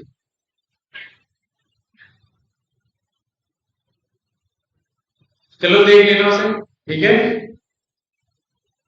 अब तुम थोड़ा सा काम करोगे, मैं बता दूं, फिर कुछ नहीं करोगे तो सारा काम करोगे उससे, ठीक है। इसका तो एक सेकंड में मिल जाएगा बिल्कुल, लेकिन मेरे कहने का मतलब अगर आपको इसका एक लाइन नहीं ढूंढना है, पूरा पढ़ो, किताबों से पढ़ो। अब ये चीज ऐसा आज पढ़ लोगे ना, फिर सुप्रीम कोर्ट ऐसे पढ़ोगे कि तुम्हें पढ़ने की जरूरत पड़े। जो भी चीज पढ़ो, जो क्लियर करो, वो दोबारा ना पढ़ना पड़े। हाँ, कई लोगों को लग रहा होगा कि मैं बहुत सरप्राइजली बात कर रहा हूँ, ऐसा तो पॉसिबल नहीं है। ऐसा पॉसिबल है बेटे, एक बार तुम क्लियर करके पढ़ो और क्लियर करके लिख दो, कुछ नहीं भूलोगे, कुछ नहीं भूलोगे।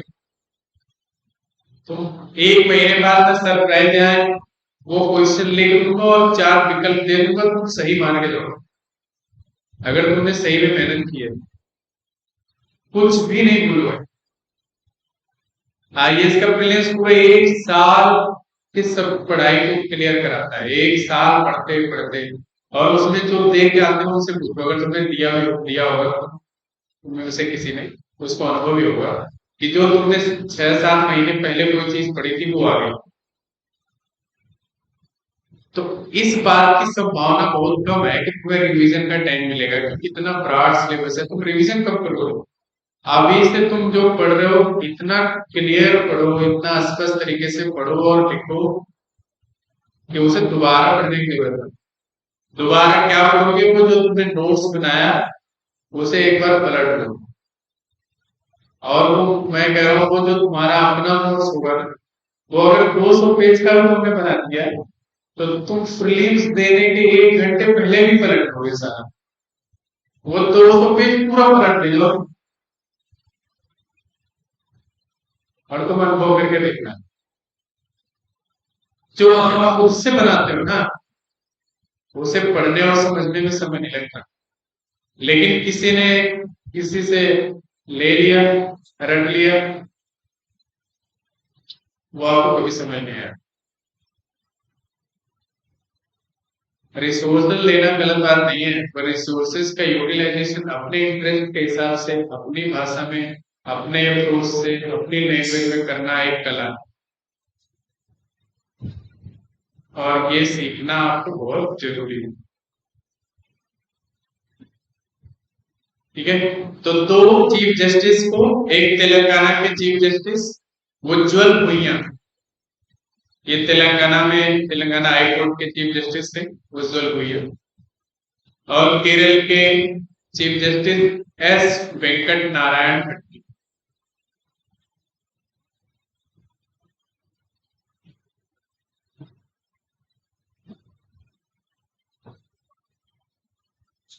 दोनों को राष्ट्रपति के द्वारा सुप्रीम कोर्ट में न्यायाधीश के रूप में नियुक्त किया गया, ठीक है। तो आपको ये दोनों नाम याद रखने हैं, तेलंगाना हाई कोर्ट के चीफ जस्टिस उज्जवल भैया और केरल हाई कोर्ट के chief justice S Venkat Narayan Bhatti को सुप्रीम कोर्ट में नियुक्त किया गया। अब आपको एक चीज और भी याद रखनी है, इनकी नियुक्ति के बाद जजों की कुल संख्या कितनी हो, और अगला सीजीआई कौन बनेगा, कब बनेगा, ठीक है। किन कौन कौन से ऐसे सुप्रीम कोर्ट में जज रहे, कुछ चीजों पे और मैं प्रकाश डाल देता हूं। जब आप पढ़ो तो सब चीजों को कवर करो कि कौन कौन से ऐसे चीफ जस्टिस सुप्रीम कोर्ट के जस्टिस रहे जो चीफ जस्टिस बन ही नहीं पाए और पहले ही रिटायर हो गए। कौन ऐसे थे जिन्होंने रिजाइन कर दिया क्योंकि उनका सबॉर्डिनेट चीफ जस्टिस बन गया। जैसे इंदिरा जी के टाइम में लोग बहुत सारी घटनाएं घटी सुप्रीम कोर्ट, है ना, कि उनके सबॉर्डिनेट को चीफ जस्टिस बना दिया गया तो सीनियर जजों ने रिजाइन कर दिया। अब ये सब नाम आपको बिल्कुल क्लियर होने चाहिए, ठीक है। सवाल कहीं से भी कुछ भी उलझाओ तरीके से बन सकता है। एग्जाम का मतलब है परीक्षा, मतलब परीक्षा दूसरे की इच्छा है, तुम्हारी इच्छा थोड़ी है। तो दूसरा क्या पूछ रहा है वो तो उसके ऊपर है।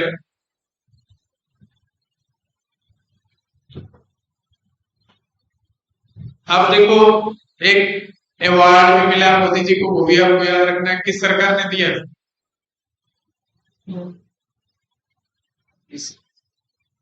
फ्रांस ने, मिस्र ने भी दिया था। मैं तो इस हफ्ते की बात कर रहा हूँ। हाँ, मिस्र ने भी दी।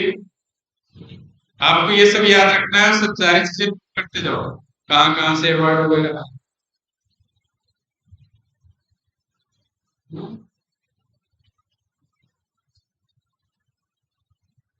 एक मिनट, हाँ सर, क्लास ले रहा हूँ सर। हाँ, अभी तक छोड़ेंगे, अभी चल रहा है यार, थोड़ी देर में छोड़ूंगा।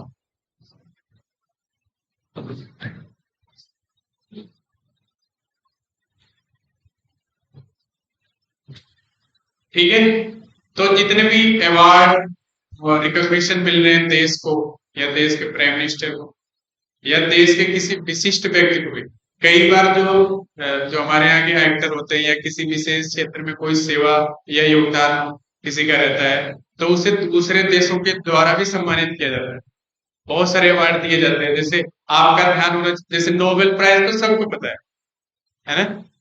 नोबेल प्राइज जब मिलेगा तो आपको याद रखना होगा सब किन किन क्षेत्रों में किसको किसको मिला। लेकिन कुछ और अवार्ड भी होते हैं, जैसे रेमन मैग्सेसे अवार्ड है, या कई बार जो है रीजन ऑफ आर्ट्स अवार्ड होता है, एबल अवार्ड होता है, मैथ के क्षेत्र में मिलता है, ठीक है। इसी तरीके से बुकर अवार्ड है, ठीक है। हिंदुस्तान में जैसे ज्ञानपीठ पुरस्कार किसको मिल रहा है, साहित्य अकेडमी अवार्ड किसको मिल रहा है, मतलब ये जो पुरस्कार है ना, इनकी जो संस्था दे रही है उसका आपको इतिहास भी याद रखना है, किसको दे रही है वो तो चर्चा में आ गया। तो कई बार वो पूछा ही नहीं जाता कि किसको दे रही है, वो चर्चा में आ गया इसलिए उसका इतिहास पूछते हैं। तो प्रधानमंत्री को फ्रांस के द्वारा सर्वोच्च नागरिक और सैन्य सम्मान दिया गया जिसका नाम है grand cross of the legion of, ठीक है, grand cross of the legion of. अच्छा, ये पुरस्कार पहले भी मिल चुका कई लोगों को, जैसे नेल्सन मंडेला, आप जानते हैं इनको, कौन है,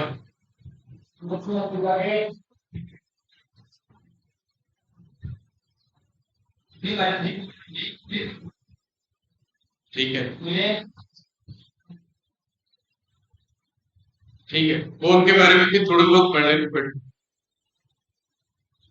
जर्मनी की चांसलर रही पूर्व, क्या नाम उनका, एंजेला, उन्हें भी मिला। यूएन सेक्रेटरी भी रहे गुतरस गुतरस घाली, ठीक है। इन सबको ऐसे 5 लोगों को पहले ये अवार्ड मिल चुका है। तो बाद में फ्रांस के राष्ट्रपति, इनका नाम भी याद रखना, कई बार पूछ लेगा, हो सकता है तुम जोश में ये सोच लो कि हो सकता है ना पूछा जाए, पर हाँ एक बात और याद रखना, अगर किसी देश में महिला राष्ट्रपति चुनी जाती है तो विशेष रूप से रख लेना,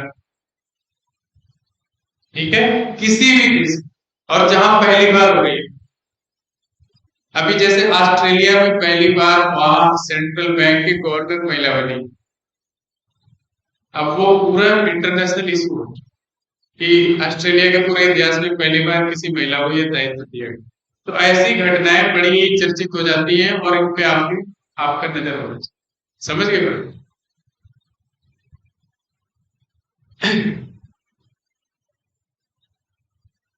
टाइम हो गया क्या?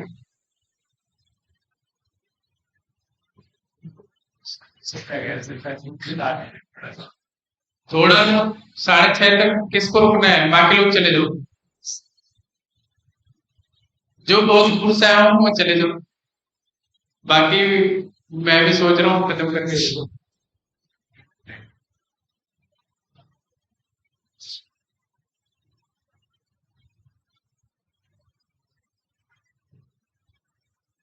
ये तो सारे चले जा रहे हैं।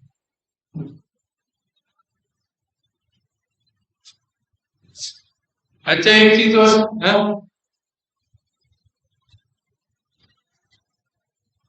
थोड़ी देर पढ़ लो 10 मिनट में। एक ये हम तक कल कुछ और पढ़ा देंगे, पढ़ाने के लिए बहुत सारी चीजें पढ़ेगी है। एक चीज आपको याद रखनी है भी, गोल्डमैन सैक्स ने एक रिपोर्ट जारी की कि भारत 2075 तक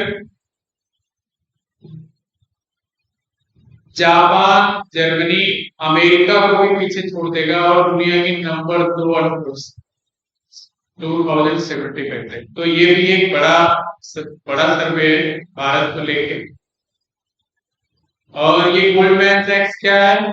ये इन्वेस्टमेंट एजेंट वो कंपनी है अमेरिका की, बहुत बड़ी, जो इन्वेस्टमेंट से रिलेटेड जो है, ये इन्वेस्टमेंट बैंक है, ठीक है, उससे रिलेटेड जो है रिकमेंडेशन, सजेशन वो पूरी दुनिया को देते हैं। तो वो उन्होंने इंडियन इकोनॉमी पे सर्वे किया और उन्होंने कहा कि भारत 2075 तक दुनिया के दूसरे नंबर की अर्थव्यवस्था बनेगा। और नंबर 1 पे कौन है? मेरे को पीछे छोड़ देगा चाइना, ठीक है। ये जो अगली सदी है ना, वो एशियाई सदी है, अब अमेरिका और यूरोप नहीं है आगे। हमारे पास 144 करोड़ लोगों का बाजार, बहुत बढ़िया व्यवस्था है, इसीलिए छोटे छोटे झटके भी हमारा कुछ नहीं बिगड़ रहा। कितने नेचुरल डिजास्टर होते हैं, कई बार कोरोना में कितना इकोनॉमी डैमेज हुए, लेकिन हम रिकवर कर रहे हैं। ये किस लिए? क्योंकि हमारी डोमेस्टिक जो परचेजिंग पावर है वो बनी गई, ठीक है, हमारे पास बाजार है, इसलिए हम सर्वाइव कर ले, इसलिए ये सर्वे हो रहा है। अब दुनिया के सभी लोग सर्वे कर रहे हैं और भारत को धीरे धीरे उसमें प्राथमिकता दे दिए जा रहे हैं, ठीक है, भारत का कद बढ़ रहा है। इसलिए इस रिपोर्ट में भी ये कहा गया कि भारत 2075 तक दुनिया की दूसरी सबसे बड़ी अर्थव्यवस्था बनेगा। और ये जैसे सवाल है कि अगर कोई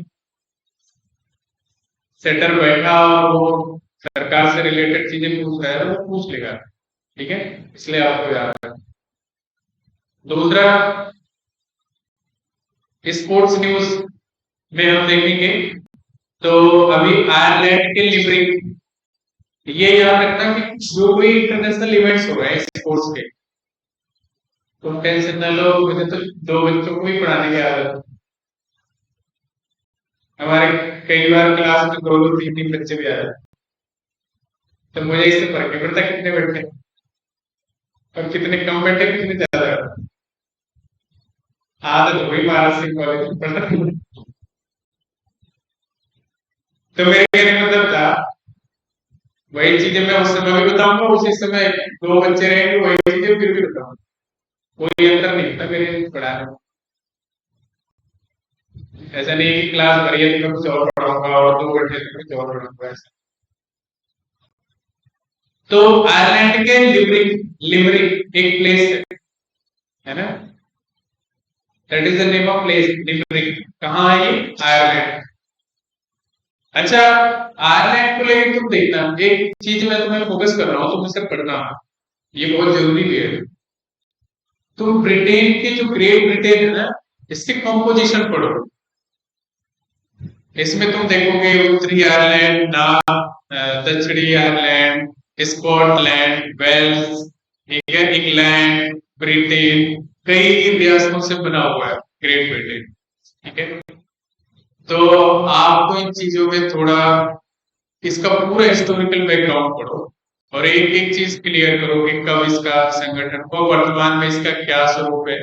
और आपको पता है कि यूनाइटेड फॉर्म ऑफ गवर्नमेंट है ब्रिटेन में, तो उसका क्या प्रभाव है ना, किन किन स्टेट्स को ज्यादा स्पेशल प्रोविजन दिया गया है, इन सब चीजों, आयरलैंड से मुझे याद आया था, ठीक है। आपको पता होगा इंग्लैंड की भी टीम खेलती है और आयरलैंड की भी टीम क्रिकेट खेलती है, स्कॉटलैंड की भी टीम क्रिकेट खेलती है। कैसे संभव है?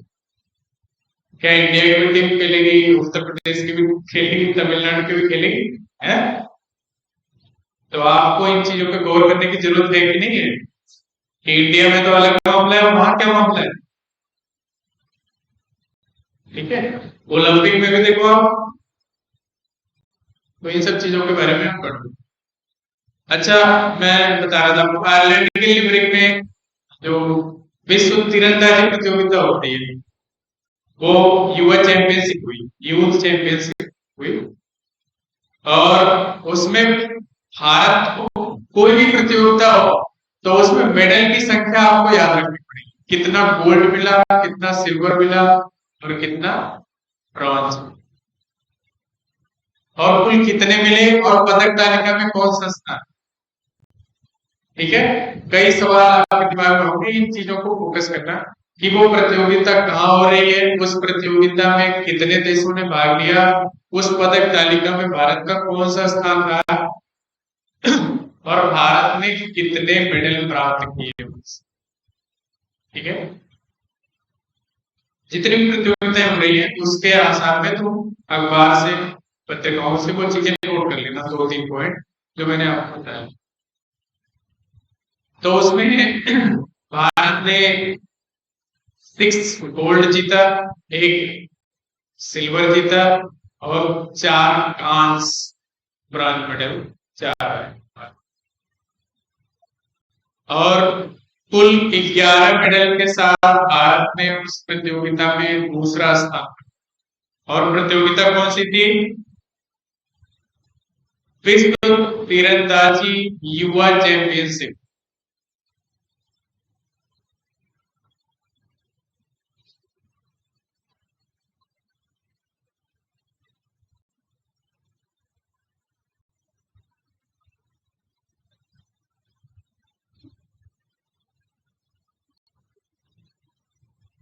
एक भारतीय तीरंदाज है, उनका नाम है पार्थ साउथे। इन्होंने वहां वर्ल्ड रिकॉर्ड बनाया और रिकर्व कैटेगरी में, रिकर्व कैटेगरी में गोल्ड मेडल मिला। पार्थ साउथे।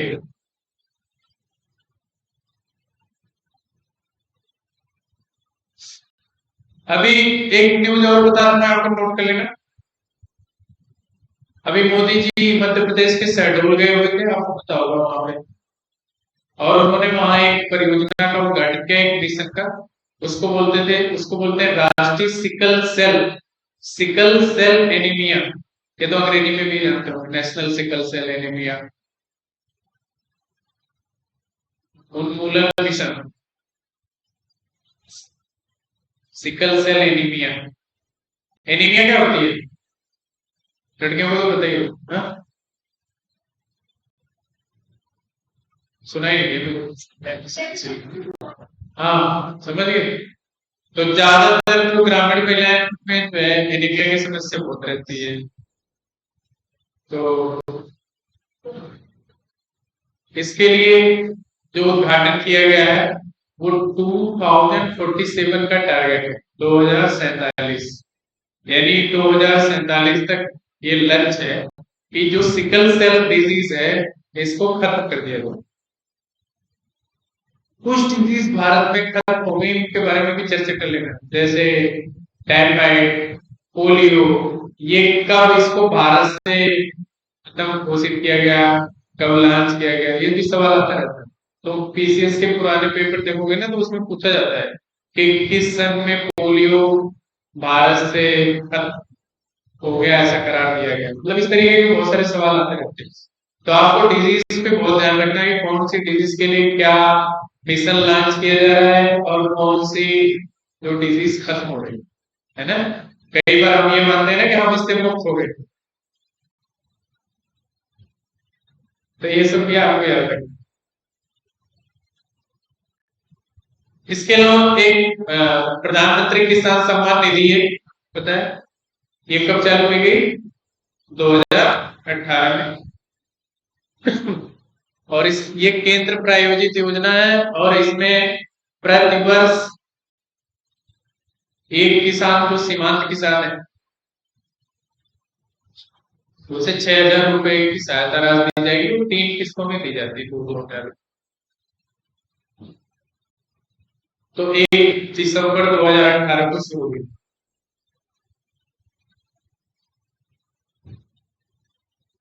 किसान प्रधानमंत्री किसान सम्मान निधि, ये भी हमेशा चर्चा में रहता है, इसलिए याद रखना।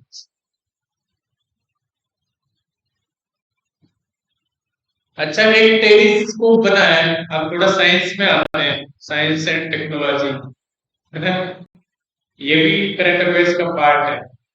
तो साइंस एंड टेक्नोलॉजी में भी जो भी डेवलपमेंट्स हो रहे हैं वो आप पढ़ना। पहला, एक तो पढ़ो, 2-3 चीजें आज के टाइम में बहुत चर्चित है, मैं उसकी चर्चा नहीं करूंगा, बस तुम्हें कीवर्ड्स बता रहा हूं। एक तो क्वांटम कंप्यूटिंग, क्वांटम कंप्यूटर क्या है ना, किस तरीके से वो प्रोसेस करेगा, तो क्वांटम कंप्यूटर के बारे में पढ़ो। दूसरा, जो इंटेलिजेंस एआई जो है, आर्टिफिशियल इंटेलिजेंस, जिसमें चैट जीपीटी वगैरह है, वो है ना, वो कौन लॉन्च किया, किस एजेंसी ने लॉन्च किया। अच्छा, उसके अलग अलग वर्जन आ रहे हैं, उनमें क्या डिफरेंसेस है, वो सारी चीजें आपको ध्यान में रखनी, ठीक है। तो साइंस एंड टेक्नोलॉजी में जो भी डेवलपमेंट हो रहे हैं वो आपको ध्यान में रखना है। एक मैं बताऊं आपको, European space agency, European space agency, उसने एक टेलीस्कोप लॉन्च किया। टेलीस्कोप पता है ना आपको? जिसे हम एस्ट्रोनॉमी में देखते हैं, खगोलीय चीजें देखते हैं, तो इस पे हम क्या करेंगे, जो सूर्य की जो किरणें आ रही है ना, उसकी समीक्षा करेंगे 3D लेवल में, 3D स्पेक्ट्रम में हम सूर्य की जो वोल्टाइक फोटोवोल्टाइक रेज आती है, उन सब चीजों का स्टडी करेंगे। तो इसके लिए जो है टेलीस्कोप लॉन्च किया गया है, उसका नाम है यूक्लिड, यूक्लिड टेलीस्कोप। किसने लॉन्च किया? European space agency. इसके अलावा आपको पता होगा, आप चैट जीपीटी भी पढ़ लेना, किसने लॉन्च किया। इसके अलावा आपको एक स्पेस एक्स के संस्थापक, जो स्पेस एजेंसी है उसके संस्थापक है एलन मस्क, है ना, नाम सुना होगा। जिनकी टेस्ला कार ये और सैटेलाइट इंटरनेट देने के बाद वो अमेरिका में सैटेलाइट इंटरनेट प्रोवाइड करते हैं। ट्विटर भी उन्होंने खरीदा, है ना, ठीक है, वो सब पढ़ो। मैं मैं बस ये बताना चाह रहा था, उन्होंने भी आर्टिफिशियल इंटेलिजेंस लॉन्च कर दिया और उसका नाम है एक्स ए आई, स्मॉल एक्स और कैपिटल में ए आई, उसका नाम है एक्स ए आई, एक्स आर्टिफिशियल इंटेलिजेंस। अब ए आई जो चैट जीपीटी है उसके विकल्प के रूप में एक्स ए आई लॉन्च किया गया है एलन मस्क। है ना, चैट जीपीटी, ओपन एआई। अच्छा, माइक्रोसॉफ्ट वाले भी लॉन्च कर रहे हैं, वो भी देख लेना। गूगल भी कर, माइक्रोसॉफ्ट के केस में गूगल ने भी कर दिया। तो जितने भी है ना, सबको अभी शुरुआती दौर है, तो सबके बारे में आपको पढ़ना पड़ेगा। इसके अलावा एक चीज और देखेंगे, जो कुछ डेट्स वगैरह भी आपको याद रखनी पड़ेगी, इंपॉर्टेंट डेट। जैसे हर महीने में कुछ न कुछ दिन आते हैं, जैसे 12 जुलाई, 11 जुलाई, क्या है विश्व जनसंख्या दिवस। ठीक है, कई बार पूछा जाता है। और 12 जुलाई को क्या है, मैं इस वीक के करंट अफेयर्स की चर्चा कर रहा था, इसलिए ये सारी चीजें चर्चा। 12 जुलाई अंतरराष्ट्रीय मलाला दिवस। यूसुफ मलाला को जानते हो? पाकिस्तान के अफगानिस्तान, अफगानिस्तान के बस पाकिस्तान।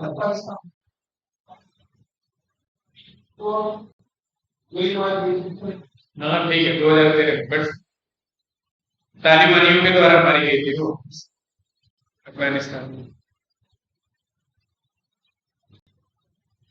इसके अलावा विश्व युवा कौशल दिवस, world youth skill day. World youth skill day कब मनाया जाता है? 15 जुलाई को।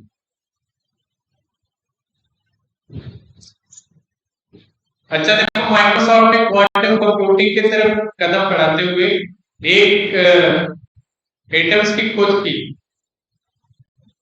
है ना, एक कण खोजा है, मॉलिक्यूल्स जिसको बोलते हैं, उसकी खोज की। उसका नाम है मेजराना जीरो बोर्स, उसका नाम। ये एक प्रकार का मॉलिक्यूल है जो क्वांटम कंप्यूटिंग में यूज हो। तो तुम इसे याद करो, क्वांटम कंप्यूटिंग जब आप पढ़ोगे तो उसमें चीजें आ जाएंगी। ठीक है, उसमें मेंस में भी सवाल पूछा जा सकता है, इसलिए आपको याद रखना है। इसके अलावा देखो, हाँ, कुछ जो डेथ होती है इंपॉर्टेंट लोगों की।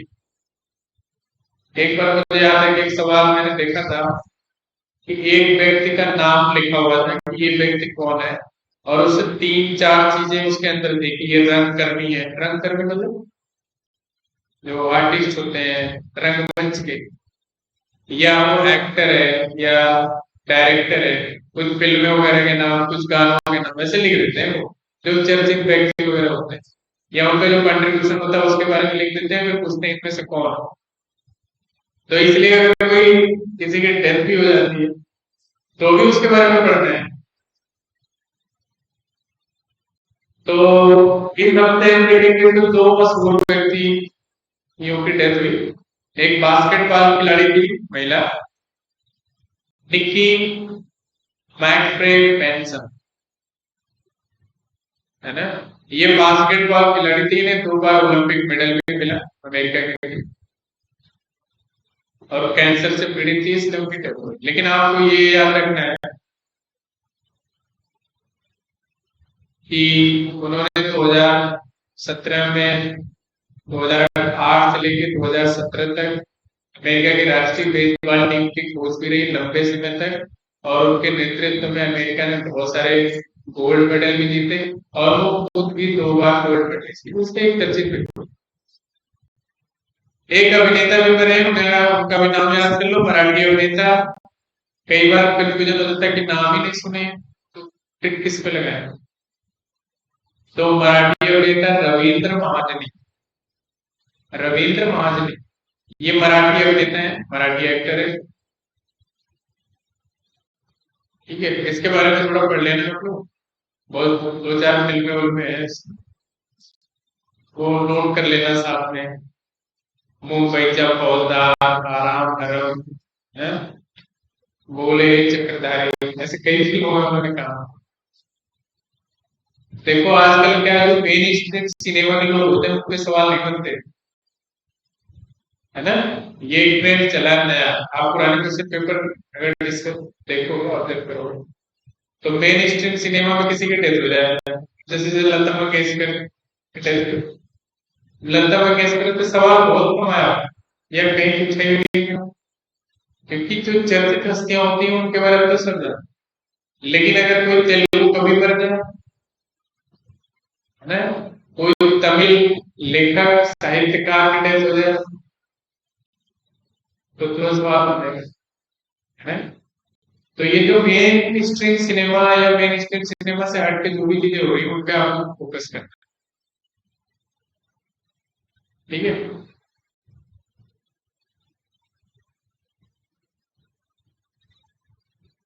एक सवाल मैं पूछता हूँ तुम लोगों से, एक एक सवाल कर रहा हूँ, चलिए तुम, चलो तो पूछता हूँ। भारत का सबसे बड़ा आलू उत्पादक रहा है?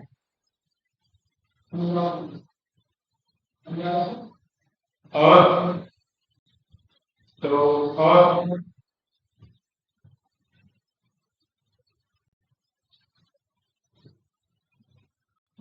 आज की क्लास का अंतिम सवाल, ये भी छोड़ दो तुम्हारे को, इसलिए छोड़ रहा हूँ कि जब तुम आलू खोलोगे तो दो चार मसले और खोल लो, बताने को मैं बता दूंगा तो ये क्वेश्चन का समाधान यही मिल जाएगा और तुम कुछ नहीं करोगे, ठीक है?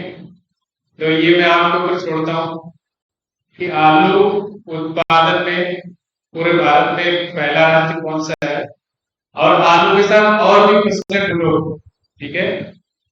ये भी that is part of your homework. इसके अलावा एक सवाल, आईसीसी का मुख्यालय, हाँ,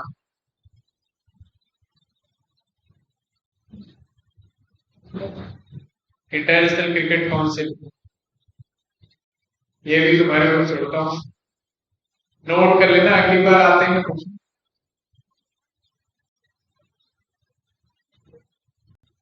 और अभी मैंने तुम्हें बात की थी यूरोपियन स्पेस एजेंसी, बात की थी ना, आप पढ़ना यूरोपियन स्पेस एजेंसी के चेयरमैन कौन है, उसका मुख्यालय कहाँ है, उसकी फंडिंग कैसे होती है, वो काम कैसे करता है, इन सभी चीजों के बारे में आप पढ़ोगे, ऐसा मुझे विश्वास है। पढ़ोगे नहीं पढ़ोगे ये तो तुम्हारे, ठीक है? थैंक यू, आपने बहुत अमूल्य समय दिया।